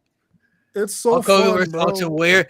That for me, a lot of people like to say Hogan can't wrestle, bro. Nah, yeah, you're not gonna convince me that he can't wrestle. Have to. He got a good match at Ultimate Warrior, bro. He doing something right. He doing something right. I'm sorry. Hogan's he didn't have to wrestle in America. He didn't have to. Like, but when he could. Hogan versus Ultimate Warrior, if you go back and look at that, especially for a match that took place in 1990, bro, that's a really good match for the beginning to the middle and then the climax, and then the ending I thought was beautiful too, man. The ending was spectacular. Okay, like I'm gonna rewatch that. Ultimate Warrior hits, Hogan goes for the leg drop, misses, then hits a splash, and then he hits the 1, 2, 3, and then he kicks out. He's almost there. He almost kicked out, but wasn't good enough. Like, that's such a beautiful story. Devin cooking, bro. Devin in them comments cooking, bro. I ain't gonna lie. 2010 Rumble, bro. I'm Overrated. Yeah. Here you go. Underrated. Match. Daniel Bryan, Ziggler bragging rights. Just some 2010? Just some good in ring graps. That's a good one. 2010. See. Trying to think. I do agree in them comments. Randy and AJ at WrestleMania 35 was solid. That was pretty solid. Just the crowd was out of it because they kept flashing lights in their face. I thought it was the Shield triple threat. That might be my answer. The Shield triple threat. The Shield triple threat. I thought that was fantastic. Love that match. Shield triple threat was cool. Topped off a really good show too. Cesaro versus Seth Rollins, night 1 of WrestleMania 37. Oh, speaking of Man 37, another one. Matt Riddle and Sheamus from night 2. Okay. Yeah, that was a banger. That was a banger. So give me some of your to dive more into WrestleMania. What's your predictions looking like so far for some things that y'all see? I ain't gonna lie, there's no way Sami Zayn's winning the Royal Rumble. Yeah, I don't see that happening. No, now. it doesn't make sense. There's no way Sami Zayn's winning that Royal Rumble. It's not even a thought in my mind. I never believed he was winning the Royal Rumble to begin with at all. Just because it was in Saudi Arabia, I'm like, yeah, I'm not convinced that he's gonna win the Royal Rumble though. But now after Braun, Penn, CM Punk, you still got Roman lurking at the championship. Gunther, if he retires John Cena, that man Sami Zayn ain't gonna lie to you, bro. It makes no sense for Sami Zayn right now. Sense. Sami Zayn gonna fight Logan Paul at WrestleMania. You heard it first. Yo, that would be bad, bro. That would be bad. You don't think Sami and Logan have a banger match? They would, but like, come on, bro. Logan Paul gonna play somebody. He will. No, you're right. Call his brother. Logan Paul versus Jake Paul. Let's see. Hey, I can see Logan Paul teaming with Drew McIntyre, bro. Or we could get Drew versus Logan at the breakup of that tag team. If it's Drew killing Logan, then cool. Heard here first. Sami Zayn, Logan Paul, WrestleMania. Why do I think that's gonna happen? I just feel like Sami Zayn's gonna need to face a top heel that they can put him against, that he can get cheered over to keep his thing going, even further. Okay. That's so I ain't nasty. mad at that. I ain't mad at I'm that. just saying, bro. That's Heard it so here first. nasty. I'm saying Drew Logan. I'm gonna make that prediction. Drew Logan. They're gonna. That's not a bad match though. Sami Zayn versus Logan Paul would be great. I think. No, they would cook. They would definitely Sami cook Zayn this. gonna go from I want to be a world champion to facing Logan Paul. Bro, he's already on Survivor Series squad with with Ray Phoenix, the machine guns. Oh, and I gotta talk someone about else that. versus That's the so stupid. They brought back the 5-on-5. They call it the 5-on-5 traditional Survivor Series match and put it on SmackDown. Last week you said Gunther could win the Rumble. I never said Gunther could win the Rumble. I just said he not main event WrestleMania against Cody. Nah, That's what y'all said. Y'all said he could main event WrestleMania against I don't Cody. see it. That's not. Well, if he beats Cena, like he gets a whole boost though. If he That's beats a whole Cena, nother boost. if he beats Cena, he could face a champion. But he not main eventing WrestleMania against Cody. Bro, I'm sorry. Yeah, Not with the direction they're going right now. No. Gunther is Yeah. not. He's not as big of a star to main event. He doesn't fit. WrestleMania He doesn't against fit Cody with Rhodes. what they He's not. have, like at all. Gunther can main event night 1 against CM Punk if they want to have him against CM Punk. Sure. And I don't even Running see back, that. Braun Breaker, bro. Braun Breaker is the star that fits the Like night two is going to be the biggest match you're going to sell WrestleMania on, because that's the biggest marquee match. Gunther versus Cody would be Right. cool, but there's way better options that I feel like they could go with. That's why I don't see it happening. Roman Cody 3, CM Punk Braun. I don't know what you do with Gunther. I really don't know what. Those are bigger Maybe- matches. Are you giving Brock Lesnar? I forgot Brock Lesnar's on the poster. That's what you give Gunther. That's who I think he's gonna face. Yeah. I think Gunther's facing Brock Lesnar. You give him Brock Lesnar, 100%. That's the Fine match. by me. Fine by me. Mm-hmm. That's That's you why do. I'm kind of like Gunther. I mean, if he would have momentum to win the Rumble, so they could, but that's why I don't think he will though either, because I think he's gonna do the Lesnar match at Mania. Yeah, that's what it's seeming like. It's God because he doesn't fit with the. I'm sorry, he doesn't. But who fit goes with either babyface? champion? But who goes babyface?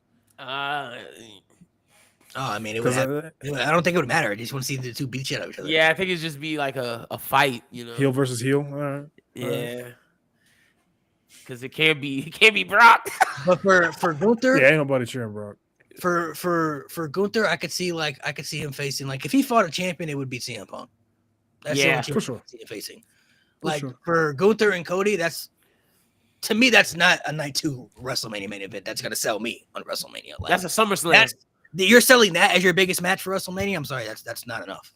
Like that doesn't give off big WrestleMania main event vibes. When you have CM Punk versus Cody, when you have Cody versus Roman, Cody and Randy, like those are just bigger matches. Like those are people who are bigger stars. Gunther is a big star, but he's like B-level star. You know what I mean? Like those are A-level type stars. Even if he beats John Cena, I don't see that changing for him. He's still gonna be a B-level star. Like as far as his star, like I'm talking about his overall star power. Like not him just as like a package, like his draw power. I don't really see that changing with him just beating John Cena. I agree. I feel you. I'm kind of with you there. No, I'm with you on that 100%. There's no defense in that. Like it's like, we love Gunther. Gunther's one of the best in ring. Yeah, but like the draw guy. He's not that. Yeah. He's this heel, the B+ guy that's like main event worthy, but he's not like a big enough draw. 100%. Well, one of y'all out there really recommended Jay versus Jimmy again last week on the show. No, he didn't recommend it. He said that he thinks it could happen. Like he thinks that they could be the direction they win. Which I mean, it could. I mean, this is my reaction to that. That'd be trash, but it could. Hold on. Nobody wants to see it. No, I don't want to see it. Nate said Cody beats Super Cena, Gunther retires Cena. The story writes itself. That's my reaction to that. Ew. Yeah, nobody. Randy isn't main event worthy today. Come on, bro. What are we doing, bro? What are we doing? That's yeah. That's super Rage Bait used to be believable. Bro. Like, we're talking about Randy Orton, nigga. Randy Orton. Like what? Come on, bro. I'm sorry, like I get you're a Gunther fan, but like Randy is on a different tier. He is. WWE said the fact that this is even a question. Bro, Randy Orton is literally bulletproof, bro. There's nothing WWE could do to kill his aura. Nothing at all. He's Randy Orton, bro. Like at the end of the day, he's gonna be Randy Orton. And low key, I believe Randy Orton could lose. He could lose every match for the rest of his career, and I promise you, he's still gonna be looked at as Randy Orton. 100%. There's nothing that they can do to not make him a main event guy. They could throw him in the main event tomorrow, and people would be like, "Yep." And I'm starting to believe your take, Malik. I believe that what you say about why WWE hasn't done the Randy Cody thing is because they don't want to throw Randy in as a heel because I don't think they're gonna boo Randy. I really don't. I agree with you. They won't. I think they might be scared of that. Low key. So what? His name? Yes. Yes, Precisely. Yes. Main eventer. I'm gonna go get some water. No, man. What's up? That's what makes you a main eventer. Your name value, bro. Like, what are we talking about? John Cena had main event at WrestleMania for over a decade. You know why he was there? He's John Cena. That's why he's there, bro. Like, what are we talking about? That's why he's there. Why is Cody in the main event? It's Cody Rhodes has the name value. Like, Randy could lose the speed at the Rumble and main event versus Cody. 100%. 100%. Yes. Like, what are you talking about? Randy Orton, bro. Like, what the fuck is wrong with y'all niggas, man? Oh, AJ Lee versus Becky. Matt. I think that's a lock too. That's pretty much seems like where AJ Lee and Becky for sure is gonna happen. That's definitely for sure. That's definitely. Now he's not main eventing a SummerSlam. Yo, salute to you, brother. Do we think Jade versus Bianca? Because I'm starting to think about that poster. Just because Randy isn't main eventing those shows doesn't mean that he can't still. He still can. Mind you, John Cena was opening SummerSlam with Baron Corbin. Roman Reigns. I don't want to hear Roman Reigns that shit. Roman Reigns is opening pay-per-view matches now at this stage. He can main event WrestleMania tomorrow. He probably will. Like, come on, man. What has Randy done since 2020 to be invested in his character at this point? Salute to you, brother. Yeah, I will say since 2020 there hasn't been anything to invest in his character because he was teaming up with Matt Riddle and stuff. But that doesn't change who he is, though. Like, I don't think you're understanding that. It doesn't change who Randy Orton, the legend, is. Randy Orton is still a legend. He's still a main event guy. They could easily put him in the main event tomorrow, and people would believe it because of who he is. Mm-hmm. That's what makes main eventers. Like, I don't understand. I'm not understanding the logic. That's so hard to understand that. So John Cena, who got destroyed by Thumb Boy, John Cena, who lost to Austin Theory in front of the Make-A-Wish kids, but you know, him main event in WrestleMania, that wasn't a problem though. Salute to y'all niggas, bro. Salute to y'all niggas, bro. I'm trying to think of some of the other women in Mania, like based on who's in the trailer. Like, who's some of these people gonna go at? I think they're doing Stephanie, Rhea, Bianca, and Jade, Becky, AJ. Those are the 3 big matches they're gonna sell WrestleMania for the women this year. Everybody else is gonna just kind of be thrown together. I'm not gonna lie to you. You think Charlotte, Io, because they were also in that? It'll be Charlotte and Alexa versus like Kabuki Warriors and some other team like Lash Legend and Nia Jax. Watch it be Charlotte versus Alexa. It'll be Lash Legend and Nia Jax versus the Kabuki Warriors versus Charlotte and Alexa, and probably like some other random team. Oh my! Robert, but see, Tiffany. No, I would have no problem with it. I would have no problem with it if they tell a proper story with Cody Rhodes. Yeah, see, that's the thing, Robert. They have history with Cody, bro. Like, him and Cody would tell a great story. If he faces Cody next year, yes, I would be fine with that main event. I don't want to keep flaming you, but you making it too easy. I actually think that might be hotter than him and Roman, and Cody and Roman would be great, and I want that. But like, Randy and Cody have a better story. They have like a built-in story for sure. Yeah, there's already a story there to tell. Like, it's just there to write itself. Liv versus Raquel or Liv versus Roxanne. I can see it being Liv and Dom versus Roxanne in Finn. I can totally see that. Liv Roxanne or Liv versus Roxanne. I feel like they're gonna be a part of some multi-person match though, like together. Okay. Got you. That's what I feel like they. I feel like they probably will have some. See, that's what. If it's not what you're saying, Malik, I'm predicting what Matt Thunder said: Liv and Dom versus Finn and Roxanne. That's gonna happen at some point. Okay. I could see that. Yeah, for sure. Yeah. Especially considering Liv didn't turn on Dom. Yeah. CM Punk versus AJ. Punk and AJ, I would love to see that, but I don't know, man. After Braun Breaker just pinned CM Punk, bro, there's no way he's not getting a world title match. Like, that changes everything. Eventually. That changes everything, bro. Like Braun Breaker, if they do Punk and AJ, I would love that though. I'm never against it. Dom versus Finn. 1-on-1. He's not getting Finn taking another L. No, he said he's not getting younger, bro. John Cena just main event at WrestleMania, bro. And he's older than Randy. He's 48. Punk. He's 48. So Punk. And we are confirming that Punk main evented. Punk just had his first WrestleMania main event at 46, bro. Stone Cold main evented at 58 years old. What are we doing, bro? Right. Bro, Undertaker was main eventing against Roman. Be a bitch ass main evented next year.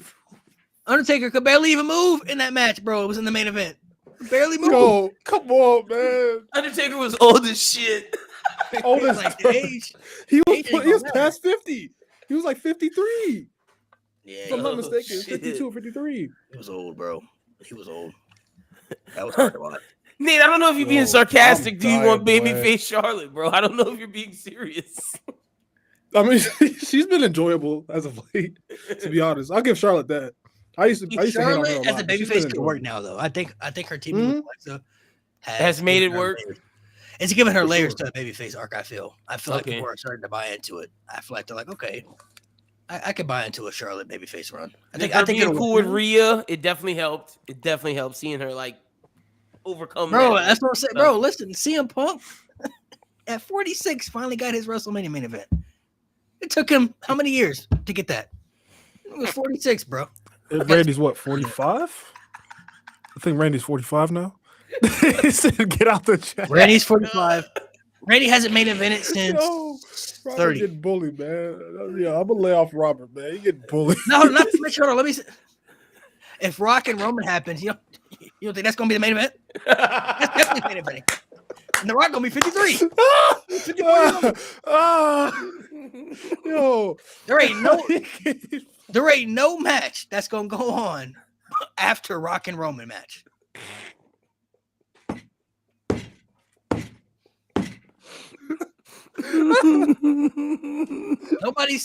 nobody's saying Randy is at his peak right now. He doesn't have to be at his peak to be in the main event, bro. John Cena just main event at WrestleMania. John Cena's not at his peak anymore. Like, bro, Randy Orton doesn't have to be at his peak to be in the main event.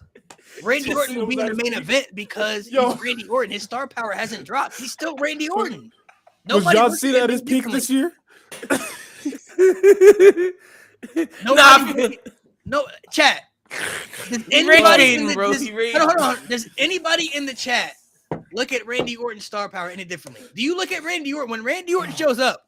Do you look at Randy Orton and be like, "Oh man, he's not a superstar anymore"? Or is Randy Orton still a legend? When he's like, when Randy Orton still shows up, are you still like, "Yeah, that's a legend right there. That's Randy Orton"? Who looks at him differently? Do you guys? I don't. I don't. It's a generational ignorance. Yeah. I don't. Maybe y'all looking at it differently. Oh, that's the best laugh I've had in a minute, boy. Cena would have been in the main event even if he didn't turn heel. Oh my God! He would have been in the main event. It was Cody Rhodes and John Bro, this brother, he doing spin cycles with the goalpost. Yeah, he doing flips on it. He definitely doing flips. Oh, that man must hate Randy God. Orton, bro. What did Randy Orton do to your mom, dog? He's making the argument they haven't done nothing with him since his return. Nobody's disagreeing with that, but that still doesn't change Randy Orton. He's still Randy Orton. That doesn't change. Like that'll never change. He's still Randy Orton. He's solidified. He's a legend. He's submitted in the history books, bro. Like he's a legend. There's no way you saw the Randy Orton entrance at Berlin and you're still saying this, gang. There's no way. There's like, just no way. I definitely agree they haven't done like too much with him since he's come back. I'm not disagreeing. Like we all agree with that, but like that still doesn't change his star power. I don't think that affects who Randy Orton really is. Randy Orton can still main event WrestleMania today if they wanted to, because he's still a sellout guy. They see Randy Orton versus Cody Rhodes. That's gonna sell. That's a match that sells. Yo, Nate, relax, gang. Adrian Broner head ass. Yo, my stomach hurts, bro. Bro, yeah, man. Well, I mean, that was kind of a last minute match, bro. He was gonna face Kevin Owens. Kevin Owens got hurt. That was the Kevin Owens match. Gang, lock it, man. This nigga brought up Joe Hendry, bro. Put the phone down. Joe Hendry at the time was one of the hottest guys in wrestling. You know, as far as being a world champion. Like, he was one of the hottest superstars in wrestling. And Randy squashed that nigga.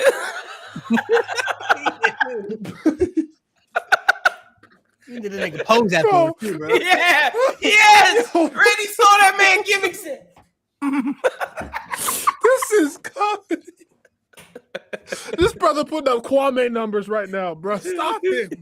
Stop him. Joe Hendry was just a last minute thing, though. Like that wasn't supposed to happen. It was supposed to be Kevin Owens. Yeah, it really was. And Kevin Owens was gonna get his ass punt kicked, bro. That shit would have been glorious. Like, see, that's the thing. Letters and alphabets. You think he would have kicked in the head? Maybe, possibly, bro. Like that's what it seemed like they were going. That's the route they were going. Yeah, that was the route they were going. And Robert's talking about they don't have story. He had a story with Kevin Owens. It was about to be lit. Like it's about to be popping. Bot. Yeah, bot. Come on, gang. Come on, man. Lock in. Lock in. Randy Orton would never win the speed title, bro. I'm sorry. I think that'd be like I Show Speed. Oh yeah, no, okay, I see it now. Because Randy been training them apparently. He has been training Speed. That's a fact. Bro, my stomach hurts. Holy shit. He whooped Speed's ass the other day. That shit was funny. Oof. Someone say he put letters in alphabet soup. Oh, rating team with Speed? Sure. They would only do that because Speed. Wait. Hold on. That don't make no sense. Wait a minute. Try that again. Hold on. Letters in alphabet. Matt. Letters are on the alphabet. Okay. You mean numbers and alphabet soup? What are you talking about? Yo, this comment right here. You said Robert put in letters in alphabet soup. I'm like, alphabets are letters though. But the letters are part of the alphabet. You mean numbers? We would not want Brock Lesnar to main event, bro. Now you're rage baiting, brother. You're rage baiting. Brock Lesnar. We don't want Brock Lesnar there because of Yeah, this dude's clown. Because of certain allegations against Brock Lesnar. That's why we don't want him there. Meat moop. If Brock Lesnar didn't have those allegations, nobody would care.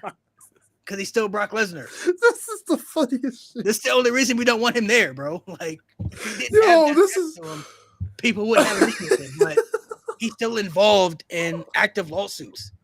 That's why people don't really want him there right now, because we're uncertain about that lawsuit.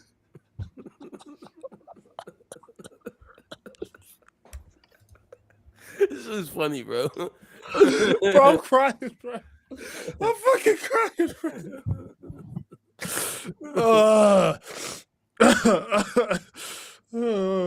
Even in 2022. That don't make no sense, bro. That don't make no sense. Yo, bro. I can't- No. He's not lying. He's talking about Brock in the main event. Yeah, because Brock Lesnar was insufferable to watch.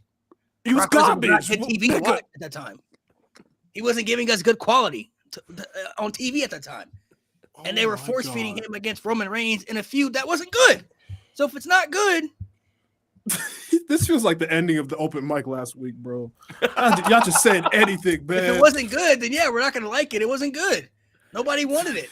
With Randy Orton, him and Cody is an interesting story that appeals to people. That's interesting. I can get behind that. With Brock and Roman in 2018, nobody wants to see that shit. Nobody wanted to see that at all, and the fucking fan reaction reflected that. Like, come on now, we got to add context. There's got to be context to these things, man. Come on, lock in, Brody. Cowboy Brock better than what Randy's done since 2017. That's not crazy to say.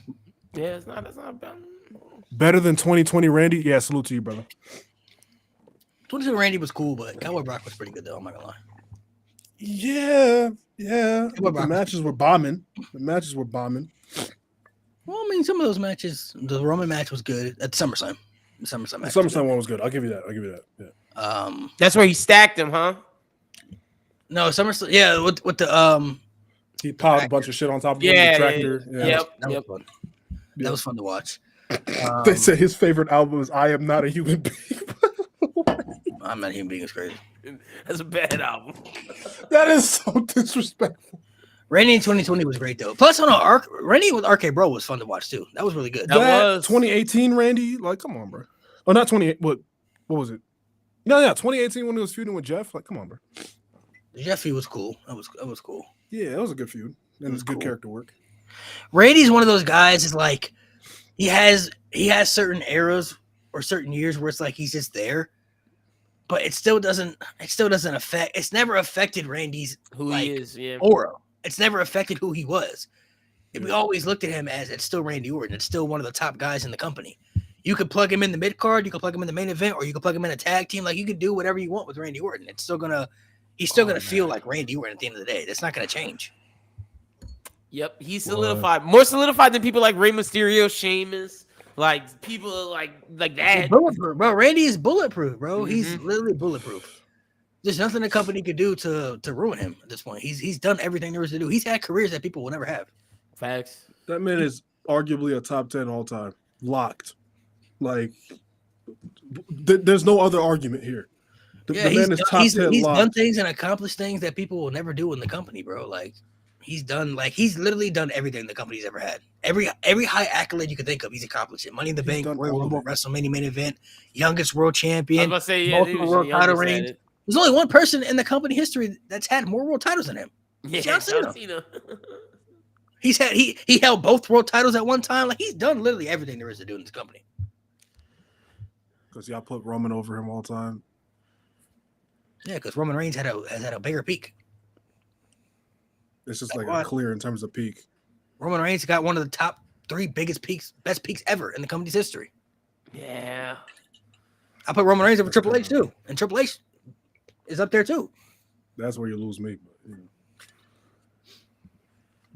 I ain't mad at it though.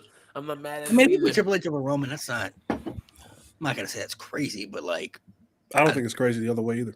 I feel like Roman's quality, Triple H's quality is pretty good too, but I feel like I just think Triple H. I feel like Roman's for quality me, versus Triple H's best quality is just out there. I think for me, I think it's the consistency with Triple H. Roman, we got that peak and it was crazy, but then like outside of that, it's kind of Saying the longevity section with Triple H.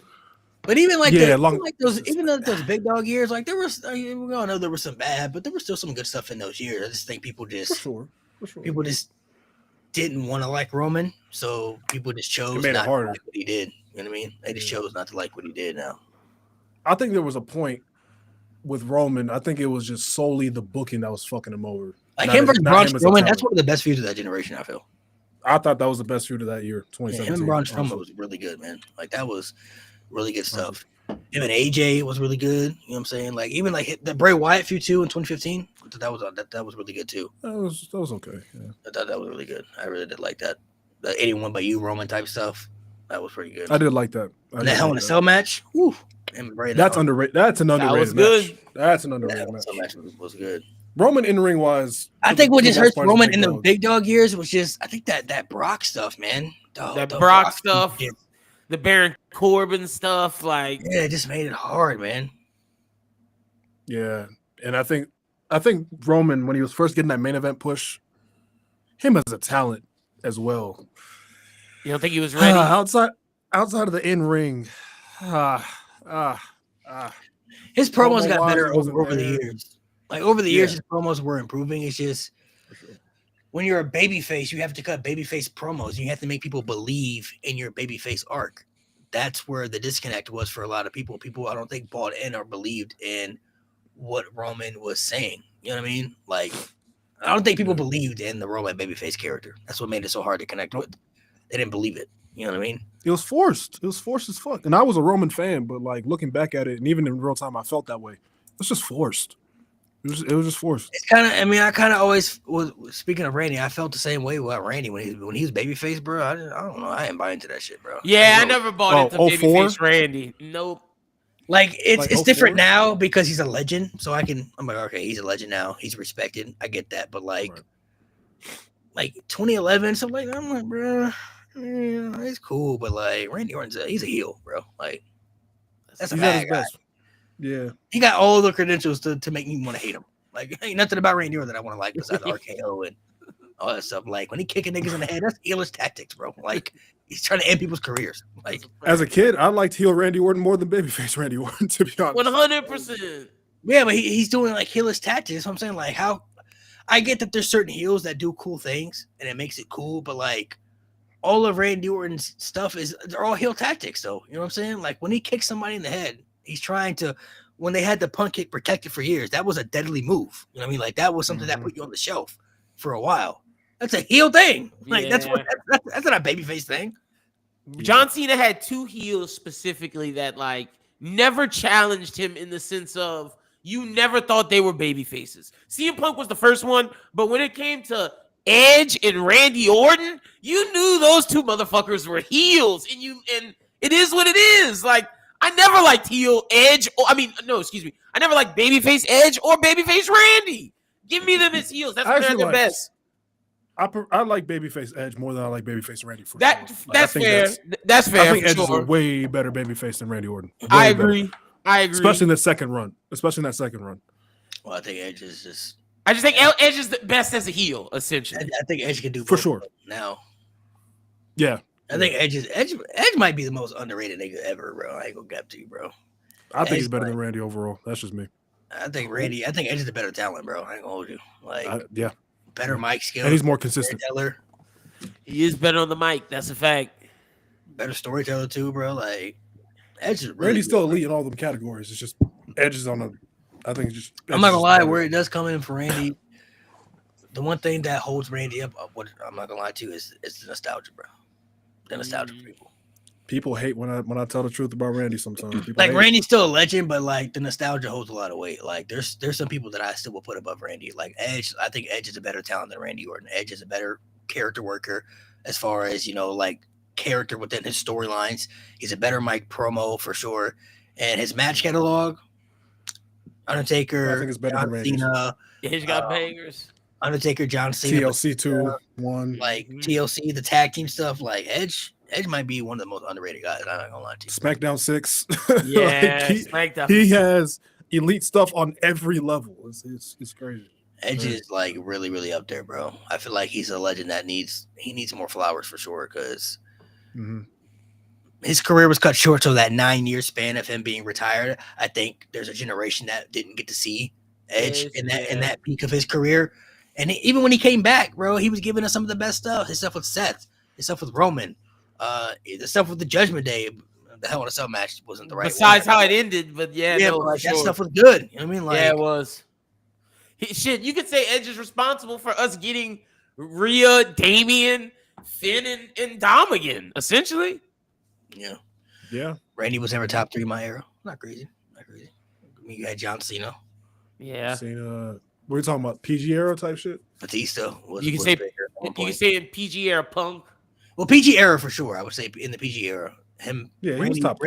Randy Punk and Cena were like the main 3 for a while. But like, for sure. You look at Ruthless Aggression though. Yeah, I wouldn't put Randy in that top 3. Nah. Could you say Daniel Bryan if passed up Randy in PG if you want? If like, could that be? He got hurt too much. That was my. He got hurt too much. Like at his times where he was supposed to go like run, he'd get hurt, and it's like, damn, bro. Yeah, unfortunately. You say he's definitely in the combo. Top 10, bro. I don't know why we still act like putting Seth Rollins in the top 10 is crazy. Nah, you got. No, I don't. Seth is not my top 10. Me either. But if you put Seth in the top 10, that's not ridiculous at this point. Seth has had the career and the accolades and everything to be there. I don't know why that's so hard to comprehend for some people. I'm not understanding. Like, Seth Rollins has had one of the best careers we've ever seen. He's one of the most accomplished. He got good matches. He's part of good stories. He's been very consistent, throughout his career, even through the injuries. Like, Seth Rollins, if you put him in the top 10, I'm not going to be like, oh, he can't be there. Man, if you put him in the top 10, okay. That's not crazy to say at this point. Yeah. It's not crazy to put him there. He's not mine. Like I said, he's not my top 10.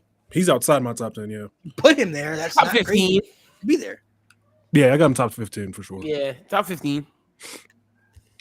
Jericho clears Rollins. I'm not mad at that. No, I'm not gonna say clears, but you can put Jericho above Rollins. No. Well, I mean, if we're talking talent-wise, I would say talent-wise, yeah. But career-wise, Seth Rollins had a better career than Chris Jericho. In WWE? Okay, yeah, I was about to say. Exactly. He had a better career. Yeah, if you count everything, then as a talent, Jericho's probably top 5 I've ever seen, just as an overall talent, because he's elite at everything. Just as a talent, like excluding accolades, impact, all that extra stuff, Chris Jericho's fucking incredible. Chris Jericho is great. He's top 10. I don't know if top 5 is huge to say, but I definitely he's either like 5 or like top 10. Top 10 lock for me as a talent. Sure. Yeah, I agree with you. Top 10 lock for sure. For sure. Yeah, as a talent, he's fucking insanely good. He's elite at everything, like literally everything. Everywhere Jericho went, he got over. That is, see, like I give Jericho the same praise I give AJ Styles. Like wherever they went, they were dogs. They were great. Not everybody could do that. Jericho until recently. Yeah. Learning tree shit was trash. He lost it. So look at these names. You said Austin, Rock, Hogan, Cena, Michaels, Taker, Brett, Brock, Triple H, Orton, Punk, Roman, Savage, so many others. See, Seth Rollins had a better. I agree with those names. Those are literally the names I have ahead of him. It stops there. Those are literally the exact names I have ahead of Seth. It stops. But talent-wise, sure, but career-wise, like he's had a better career than some of these people. I'm not gonna hold you in WWE. Like he's had a better career than CM Punk in WWE. Yeah, he did. Oh, I didn't see Punk. Oh yeah, I have Punk. I have him over Punk. Randy Savage too. He's had a better career than Randy Savage in WWE. He did. Like career-wise, we're talking just career. He's had a better career than Randy Savage. I think that's close. He's done more stuff. He's done more stuff. Like that's what I think. He was around longer than Savage, because remember Vince. Yeah, he's been around like Savage. But that's what we said about like accolades. Yeah, that's some accolade shit for sure. We're talking like accolades. As mid card champions, they're comparable. As world champions, well, actually, as world champions, Savage was great.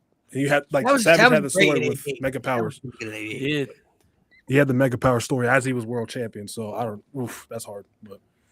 Seth Rollins isn't elite at anything, though. Ooh. Say what? He said Seth Rollins isn't elite at anything. Anything? Seth Rollins is elite in ring? What are we talking about? Some guy in the comments. I didn't even see that. Whoa. Seth Rollins not an in elite ring. I feel in-ring like Seth talent? Rollins is an elite in ring. Yeah, you gotta say he's elite in ring. Seth Rollins is one of the guys that you could put in the ring with anybody. He can get a good match at anybody, bro. Facts. You could put him in the ring with an Omos. You could put him in the ring with a Rey Mysterio. You could put him in the ring with the Roman Reigns. He can get good matches at all those guys. No, I agree. The fact that we're questioning Seth Rollins as an elite in-ring talent. What? There's a reason why Seth Rollins is in the list of like the HBKs, the Bretts, the Zigglers, like just the all-time great in-ring guys. Name me an all-time Rollins match? Oh my god! Stop!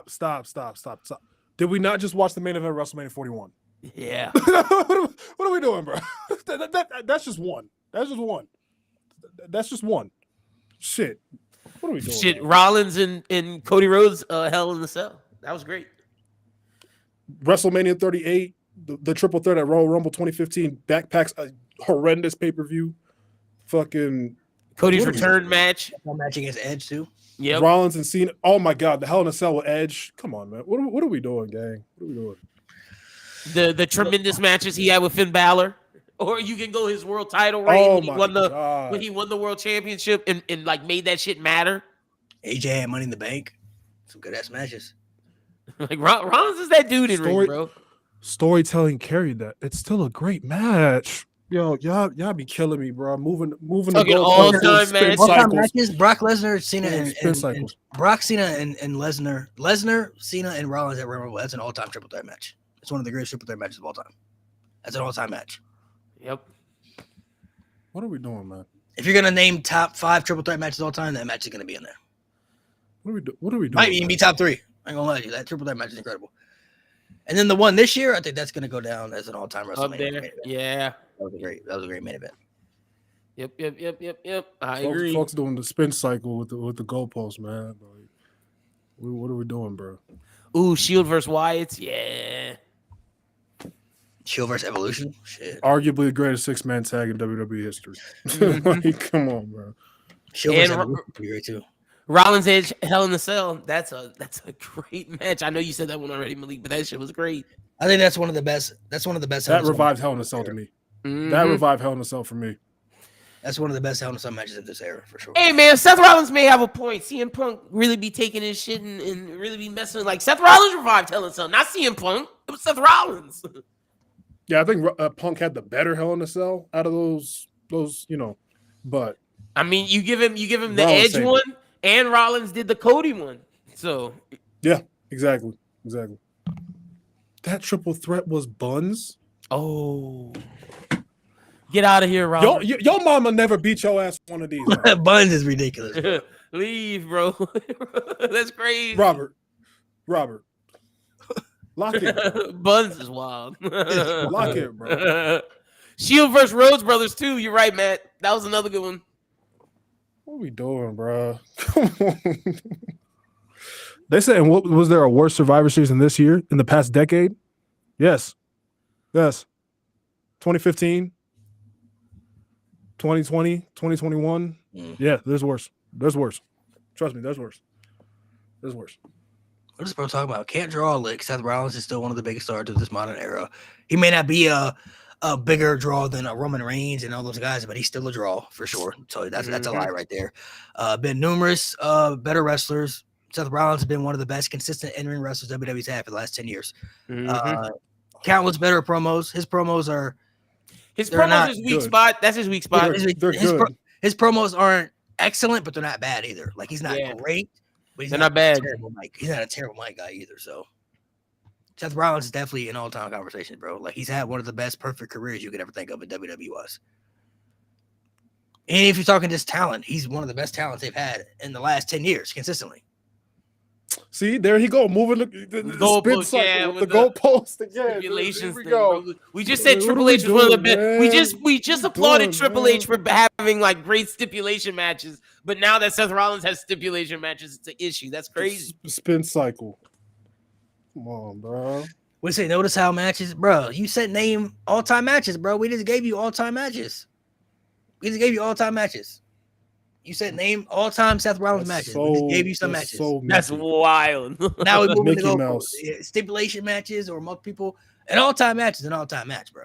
It does not. A lot of Triple H matches you're gonna name that are all-time all have stipulations in them, but Triple H is still one of the greatest. We literally just did it. We just did it, and all of them had stipulations. Triple H. We literally said Triple H might be the best stipulation wrestler of all time. It might be. The last 10 years. Yeah, and Seth Rollins has done enough in the last 10 years to be in the all-time conversation. Just like Roman Reigns has done enough in the last 10 years. Roman Reigns in the last 5 years. Yeah, Roman Reigns is literally, we're talking about the last 5. 100%. This niggas that put Roman Reigns in Mount Rushmore conversations just off the 5-year stretch he's had. 5 years. This got to be rage bait. The last 10 years been more consistent. Yes, I'm getting baited. And Matt, I'm with you. Seth was part of a big, not just a part, the biggest part of Team Cena versus Team Authority, bro. And that shit was gas. Mm-hmm. Man got a good match out of Mojo Rawley, bro. I'm not hearing this shit, bro. I'm not hearing this shit, bro. I'm getting baited. I'm not hearing this bullshit. Mojo Rawley's bad. I'm not. He said Seth had the worst match of all time. Seth definitely had one of the worst matches of all time, but a lot of people have had for sure a lot of bad matches. Goldberg and Undertaker happened. That's a terrible match. We gonna tax Undertaker too. DX versus Brothers Destruction. Terrible match. Yeah, we're gonna tax Shawn. Like, come on now. Like, everybody has bad matches, bro. Everybody in their career, every great you think of has a bad match. Like, that happens. Yeah, this 1 a.m. chat is coming. And that match, and that match wasn't even bad because of Seth Rollins' performances. It was bad because of the booking. That was Hell in a Cell 2019 is purely booking. There was nothing you could say in ring wise where Seth was fucking up. It was just the booking was asinine. Yeah, and the choices that made people hate Seth so much more. You could have put Shawn Michaels and fucking Kenta Kobashi. Doesn't matter if Taker's out of the problem. Bad matches, bro. Okay, you want to talk about Taker's problem? Giant Gonzalez, WrestleMania 9, bro. Taker said it himself. SummerSlam 93. Undertaker was mad young then, bro.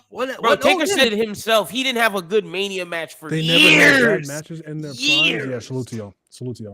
Like the beginning of Taker's Mania streak, he said he doesn't even like to count that because of how ass it was. Taker and Bundy at 11. Even though I'm not gonna blame Taker for that. Bro, you can look at all of his beginning WrestleMania matches until like they started to recognize the streak. The moment they started to be like, oh, the streak is a thing, it was bad. It was bad. Taker and Sid, like, what are we doing? Now it's rookie. Come on, man. A bad match is a bad match, bro. All right. Is Undertaker and Big Boss Man, is that rookie? Is that rookie here? That's damn near 10 years into his career now. Come on now. He said 97 to 2012. That was in 99. Okay, Big Boss Man Undertaker. That was trash. Big Show and A-Train versus Undertaker, WrestleMania 19. What are we doing? Undertaker and Kane versus DDP and Canyon. What are we doing? Yes, what are we doing? Gosh, yes. Why are we lying? Stop lying. Canyon shit crazy. Jesus Christ. Taker and Heidenreich. Why are y'all lying? The casket match? I forgot. Why are y'all lying? There's no need to lie. Come on, gang. I'll give you Shawn. I'll give you Shawn. I ain't never seen a bad Shawn match. Who was that actor that came in, bro? That was on like he was an orc or some shit. I forget he was in. Bro, you know what else was Taker Kane? Taker Kane Hell in a Cell 2010. It was ass. Oh my god, that feud. Oof, that shit was so bad. That shit was remember when Teddy Long kept coming out and saying that he wouldn't just say Undertaker was in a coma. He was like he's in a vegetative state. Just say coma. Yeah. Just say coma. Yes, we know Roman Reigns has a major attribute when it comes to draw power. But Seth Rollins has been more consistent in the last 10 years than Roman Reigns has. Roman Reigns has only been put in those conversations for the last 5 years because of his draw power, you can say, in the story. Yeah. But the last 10 years, Seth has been more consistent.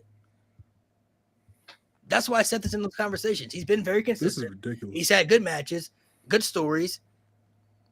And resume-wise, he's one of the most accomplished. He's done everything. Now they quiet. They did silent. Taker versus Triple H. Love y'all though. But Taker's main attribute was never his wrestling ability. Oh my god, Taker Triple H, the King of the Ring was buns, bro. Taker and Hogan. What good stories we talking about? Because Taker versus Big Boss Man was not a good story. Taker versus Heidenreich moving you. Freddie Caskets. It was trash. That's a good story to you. Taker and JBL at SummerSlam. Come on, bro. Yeah. I will agree with that. Seth hasn't been able to capitalize on the years he was supposed to be QB1. I will give you that. Seth is never meant to be in that spot. Seth's not. He's not a number one guy. He good Yeah. number two. He's not a number one guy though. He's the Randy Savage, bro. He's the Randy Savage to Roman's Hogan, and then now Cody's Hogan. Yep. He's the number two guy.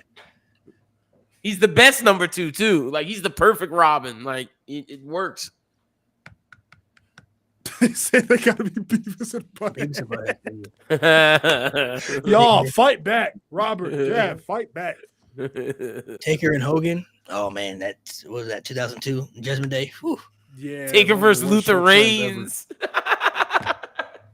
Oh my God, Taker and the Dudleys in the concrete crypt. Oh boy. They tried. Yeah, he was never meant for the spot. That's why it didn't work. It wasn't meant for him, bro. That's why it didn't work. It was never supposed to be. RB1. Oof. That's tough. That's tough. One. That's tough. I will say Seth Rollins, he might have a curse being the top guy though, because every time they put him there, He gets hurt. he got hurt or bad booking, like one of the two. That's why I like that RB1 nickname. Dude's always getting that DeMarco Murray. That's good. In 2015, he got hurt. 2019, 2019, bad booking, got outshined by Terrible Becky Lynch. booking. And then this year got hurt. This year he got hurt. Yeah. Crazy. Hey, man. Taker 2004 was pretty. It was a little rough. Yeah, 04 Taker was oof.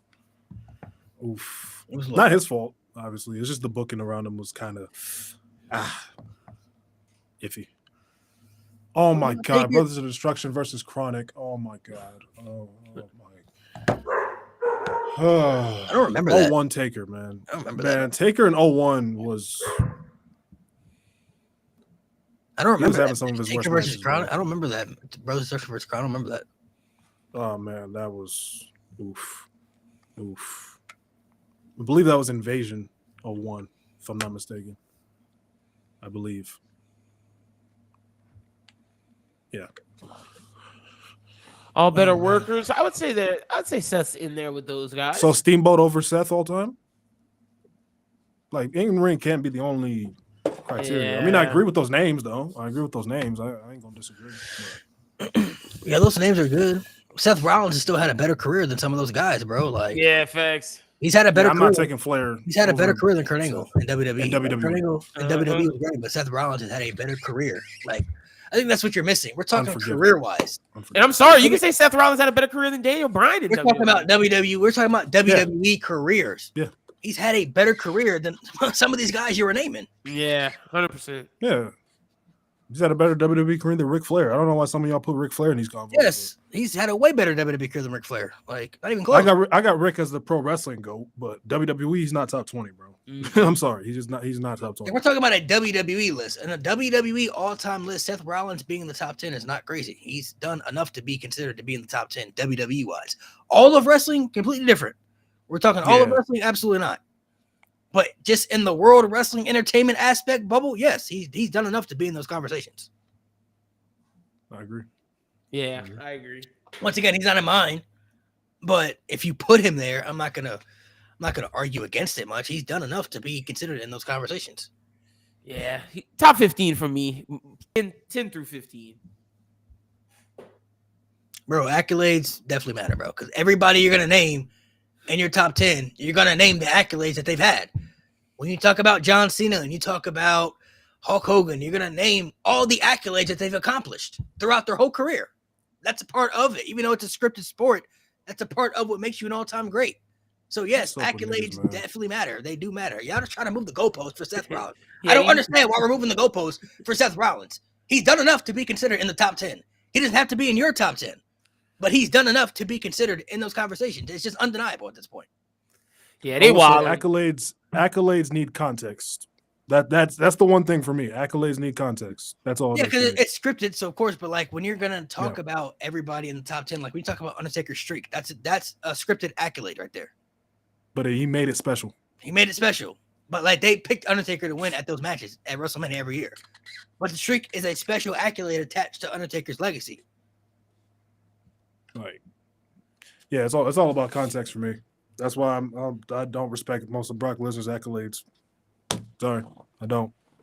Don't think he should have took the streak, so that doesn't matter to me at all. Being a world champion still matters, bro. For sure it does. If you're the world champion, that matters. You're the world champion. For sure. Never stream around midnight. It still matters. It still matters. If you're the world champion, then that matters, bro. You're the world champion. Now we're making world champ. So John Cena's world title since it was after 2002. It just doesn't. They wilding, bro. What are we doing, bro? They're saying some absurd shit. Roman Reigns' title run. This means nothing, right? It just means nothing because there was two. And Roman Reigns' title run is why he became a top 5 guy. Like, that means nothing. This is ridiculous. Randy Orton, all those title reigns. Nope. It just means nothing. Triple H, Randy Orton, youngest world heavyweight champion ever. Had it for a month, but it's an accolade on his resume. Doesn't mean anything, though. Doesn't matter. And like, can we remember why there was 2 world titles? There was a brand split. There was a brand split. Like, come on now. There was a brand split, gang. I knew they were gonna bring it. I was waiting for it. I knew they were gonna say gender. That's why I said context matters. Because that shit was ass. A 2-pack of ass. Come on, bro. Context matters in these conversations. Come on now. Let's not do that. We're not that dumb. Come on now. Let's be intelligent. Y'all called it. That shit's funny. This is the funniest shit. This is the hardest laugh I had in a minute. I knew he was going to go. He was bring up Jinder. That shit's funny. I knew he was going to do it. I was waiting on it. I was like, they're going to say Jinder, but Jinder was WWE champ. I don't give a fuck. Yeah, Jinder's ass. He's the WWE champion at the end of the day, bro. Like, he's still the champion. Like, I don't give a fuck. It does mean something, though, bro. He's the youngest world heavyweight champion in history. Can't take that away from him. Can't take it away from him. Randy Orton is the youngest world champion in the company's history. Can't take that away from him. I'm gonna rewatch this part of the show, bro. I'm gonna rewatch this. This is so fucking fun. So his legacy. When they induct Randy into the Hall of Fame, they're gonna say the youngest world champion in the company's history was Randy Orton. Mm-hmm. So that's an accolade on his legacy. That means something. Nobody can take that away from him. Unless somebody else happened to surpass it. Can't take that away. Who brought up Bobby Lashley? He did. He did. He got the title twice. Only 2 times. What the 2-time champion. Yeah, multiple times. I'm just so confused on when Bobby Lashley came up. Like, why did he bring up Bobby Lashley? Because we're bringing up champions. Being a world champion matters. Like, because we said the accolades matter, and to some extent, there's been a lot of good champions. There's been a lot of good world champions after 2002, bro. John Cena is arguably the greatest ever. Come on. Ethan Page could not become the youngest world champ. What are you talking about? Ethan Page is 35. He's 36. End the show. End the show. There's no fucking way. End the show. And there's no way. What world title did Ethan Page win in the WWE to make him the youngest world champion when he debuted in his 30s? Fuck is his point? Like, what are we talking about? What does Bobby Lashley have to do with this? This nigga just naming people now, bro. He just typing. RVD, end the show, bro. RVD had a good world championship moment. Didn't he? Lost the championship due to his, Because and that wasn't RVD's. Well, I guess it was his fault, but real. This can't be real. I'm getting trolled, bro. I have to be getting trolled, bro. Out of all the names to pick, he picked Ethan Page. Nigga, 36. Bro, Ethan Page got to dye his beard so it doesn't look gray. Let me see exactly how old he is. Yeah, 36. I was on the dot. He's 36 years old. What are we doing, bro? Yeah, he's definitely not the youngest world champion. That's Randall Keith. That's just not gonna happen now. Too late for that. Yeah, that is Randall Keith. Hey, but shout out Ethan Page though. This is the best laugh I've had in a while. Maybe Javon Evans can surpass it one day. He got some time. Maybe that's what he meant. He do. Javon could. Maybe. Javon definitely could. Randy Orton is the youngest champion in the company's history. Ethan Page has a dad bod. They said if someone surpassed Randy Orton as youngest world champion, what does that accolade mean for? Oh, The accolade goes away then, just like it did for Brock. Just like it did for Brock, it goes away. Somebody took it away from him. Just like if John Cena, if somebody were to pass his 17th title reign, the accolade is there. Somebody surpassed it. Now that's attached to them. Like, I'm getting bro. I'm not. I didn't even smoke. I'm getting trolled. I'm getting trolled. somebody surpasses it. Sean Spears. John Spears is crazy. 44 is crazy. Is he really 44? I think so. I think Sean Spears is old That as nigga shit. 44. What? Sean Spears that He old? damn near double my age, bro. Fuck Oh, out of here. shit. He's really 44? Let me look that up. Oh. Sean Spears' age. Boy, Yeah, he's I'm really dying. 44, bro. He's 44. What? Sean Spears older than Yeah, he been Cody. around a while, boy. He been around a while. I Because remember, he was the one he that was- Sean he got old, Superkick though. like. Remember, he was the guy that Sean Superkick. He was like, "See, I just Yeah. kick Stan." That was him. And then he was Perfect 10 Man, too. Oh man. I didn't know he was What if someone wins 4 Rumbles? What about Steve Austin? Yeah, 4 Rumbles. Stone Cold's not Stone Cold no more.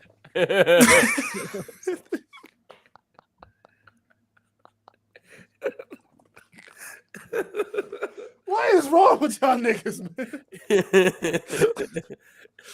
Randy could, bro. That'd be crazy if Randy became the youngest and the oldest world champion. They could do that. They could. Oh, They that would be could. hard. I think- Wait, he'd have to be as old as Vince was when he won that bitch. Oh, how old was Vince? Look it up. How old was Vince? I think 54. I think. Oh no, Goldberg was champion too.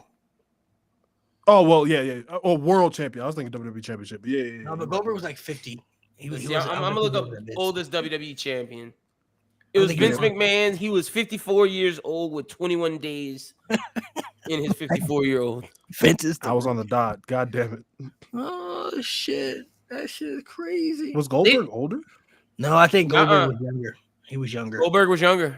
Vince still holds it. Goldberg was 53. 53. Well, technically, Yeah, by year. technically, the ECW championship was a world championship. And Vince was 61 years old. That shit's crazy. He got 2 of them. He got 2 of the accolades. Ah. Vince got both accolades, bro. Hey, if That's accolades all didn't over. matter, Vince wouldn't have gave that to himself. That shit is crazy. Vince at 61 was the ECW champion. Yeah, Randy. Oh, You know, you man. Oh, What if somebody shit. gets eliminated quicker than Santee? Hey, Chelsea Green is trying. Chelsea Green is trying, like Oh. actively trying. She almost did the first time she came back. Oh, my God. So I think Oh my Chelsea Green could God. get that one. If anybody, Damn, 60. Yeah, I don't think Randy gonna get that, bro. I don't think Randy gonna get that, man. 60 is wild. He could get the 54 though. He could get the 54. He had to be 55. I mean, Flair Yeah, did it. damn. Shit. So maybe 10 years. We're talking 10 years from now. Randy's 45 right now. And we're talking in Oof. 2036. Ooh, that's bad. Never mind. Hey, I don't think Randy gonna be wrestling by then. I ain't gonna lie. Yeah, never mind. Oof. 2036, bro. I don't think anybody gonna touch that. I'm not gonna lie to They you. said, what if someone wins 18 world titles? And you know who could? If Jericho comes back, he could take it. He's 55. Jericho could. Jericho could take it if he wanted to. I No, don't think they're thank gonna give you. it to him, but No, thank you. I don't think they're gonna give it to him. But Jericho could take it. Boy, this, You ready for shit, Sami boys Zayn to out be the the mud. youngest world champion?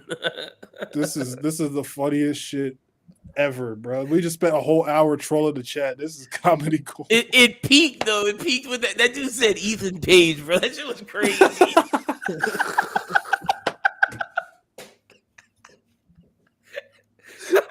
This nigga is not serious. This nigga is not serious, bro. Well, to be fair, to add context, all of Ric Flair's world title reigns weren't in the WWE. That's one. True. And 2, we all know he has more than 16 world titles. They just don't count some of them for whatever reason. I don't know. For some reason. I They don't know why count they him. don't They don't count him because they know that shit. They would never be able to like. I think it's like Break 22. that. 22. Yeah, it's like it's. I think it's 23. You might be right. It might be 22. Let me look that up. But in WWE, John Cena has won more world titles than anybody, just in the WWE, because he's won all his world titles in that Flair company. won two. Flair won 2 in WWE, bro. He won 2. Like, come on now. Yeah, all his other world titles were outside of the company. Oh, so at the highest, some people think Flair could have 25 reigns. At the lowest is 21. Why does nobody have a solidified number? I don't know. Yeah, nobody kept record of this, bro. Like, bro. Because they say, okay, so Jim Cornette's sources say 25, but then like another source says like 21. So Jim Cornette. I ain't gonna lie, I would believe because Jim Cornette's a wrestling. Because he's an encyclopedia. That's why, yeah. Mm-hmm. Jim Cornette is he's a weird so, kid. He's funny sometimes, but especially with the old school wrestling, like he's an encyclopedia for sure. That's his shit, bro. Mm. All right, yo. All right, we're gonna go ahead and end the stream, man. We've been on here since 1:30 a.m. So make sure you guys hit the sub button. Appreciate you guys for coming through to watch, man. Hope you guys. If you enjoyed Survivor Series, that's great for you, man. We thought it was. I did not. Yeah, it was pretty mid. It was pretty. Yeah, we'll see what happens. Hopefully things will get better going into the new year. I feel like things will always pick up towards the Rumble. When the Rumble starts to come around, things start to pick up again. So the rest of the year, besides Cena's retirement, I don't really think there's going to be too much going on. I feel, but we'll still be tuning in to watch and see what goes on. Next week, we're going to be giving you guys our WrestleMania thoughts and predictions and matches that we think are going to happen. So make sure you guys be tuned for that. And once again, you guys have a good night. Sleep tight. Acknowledge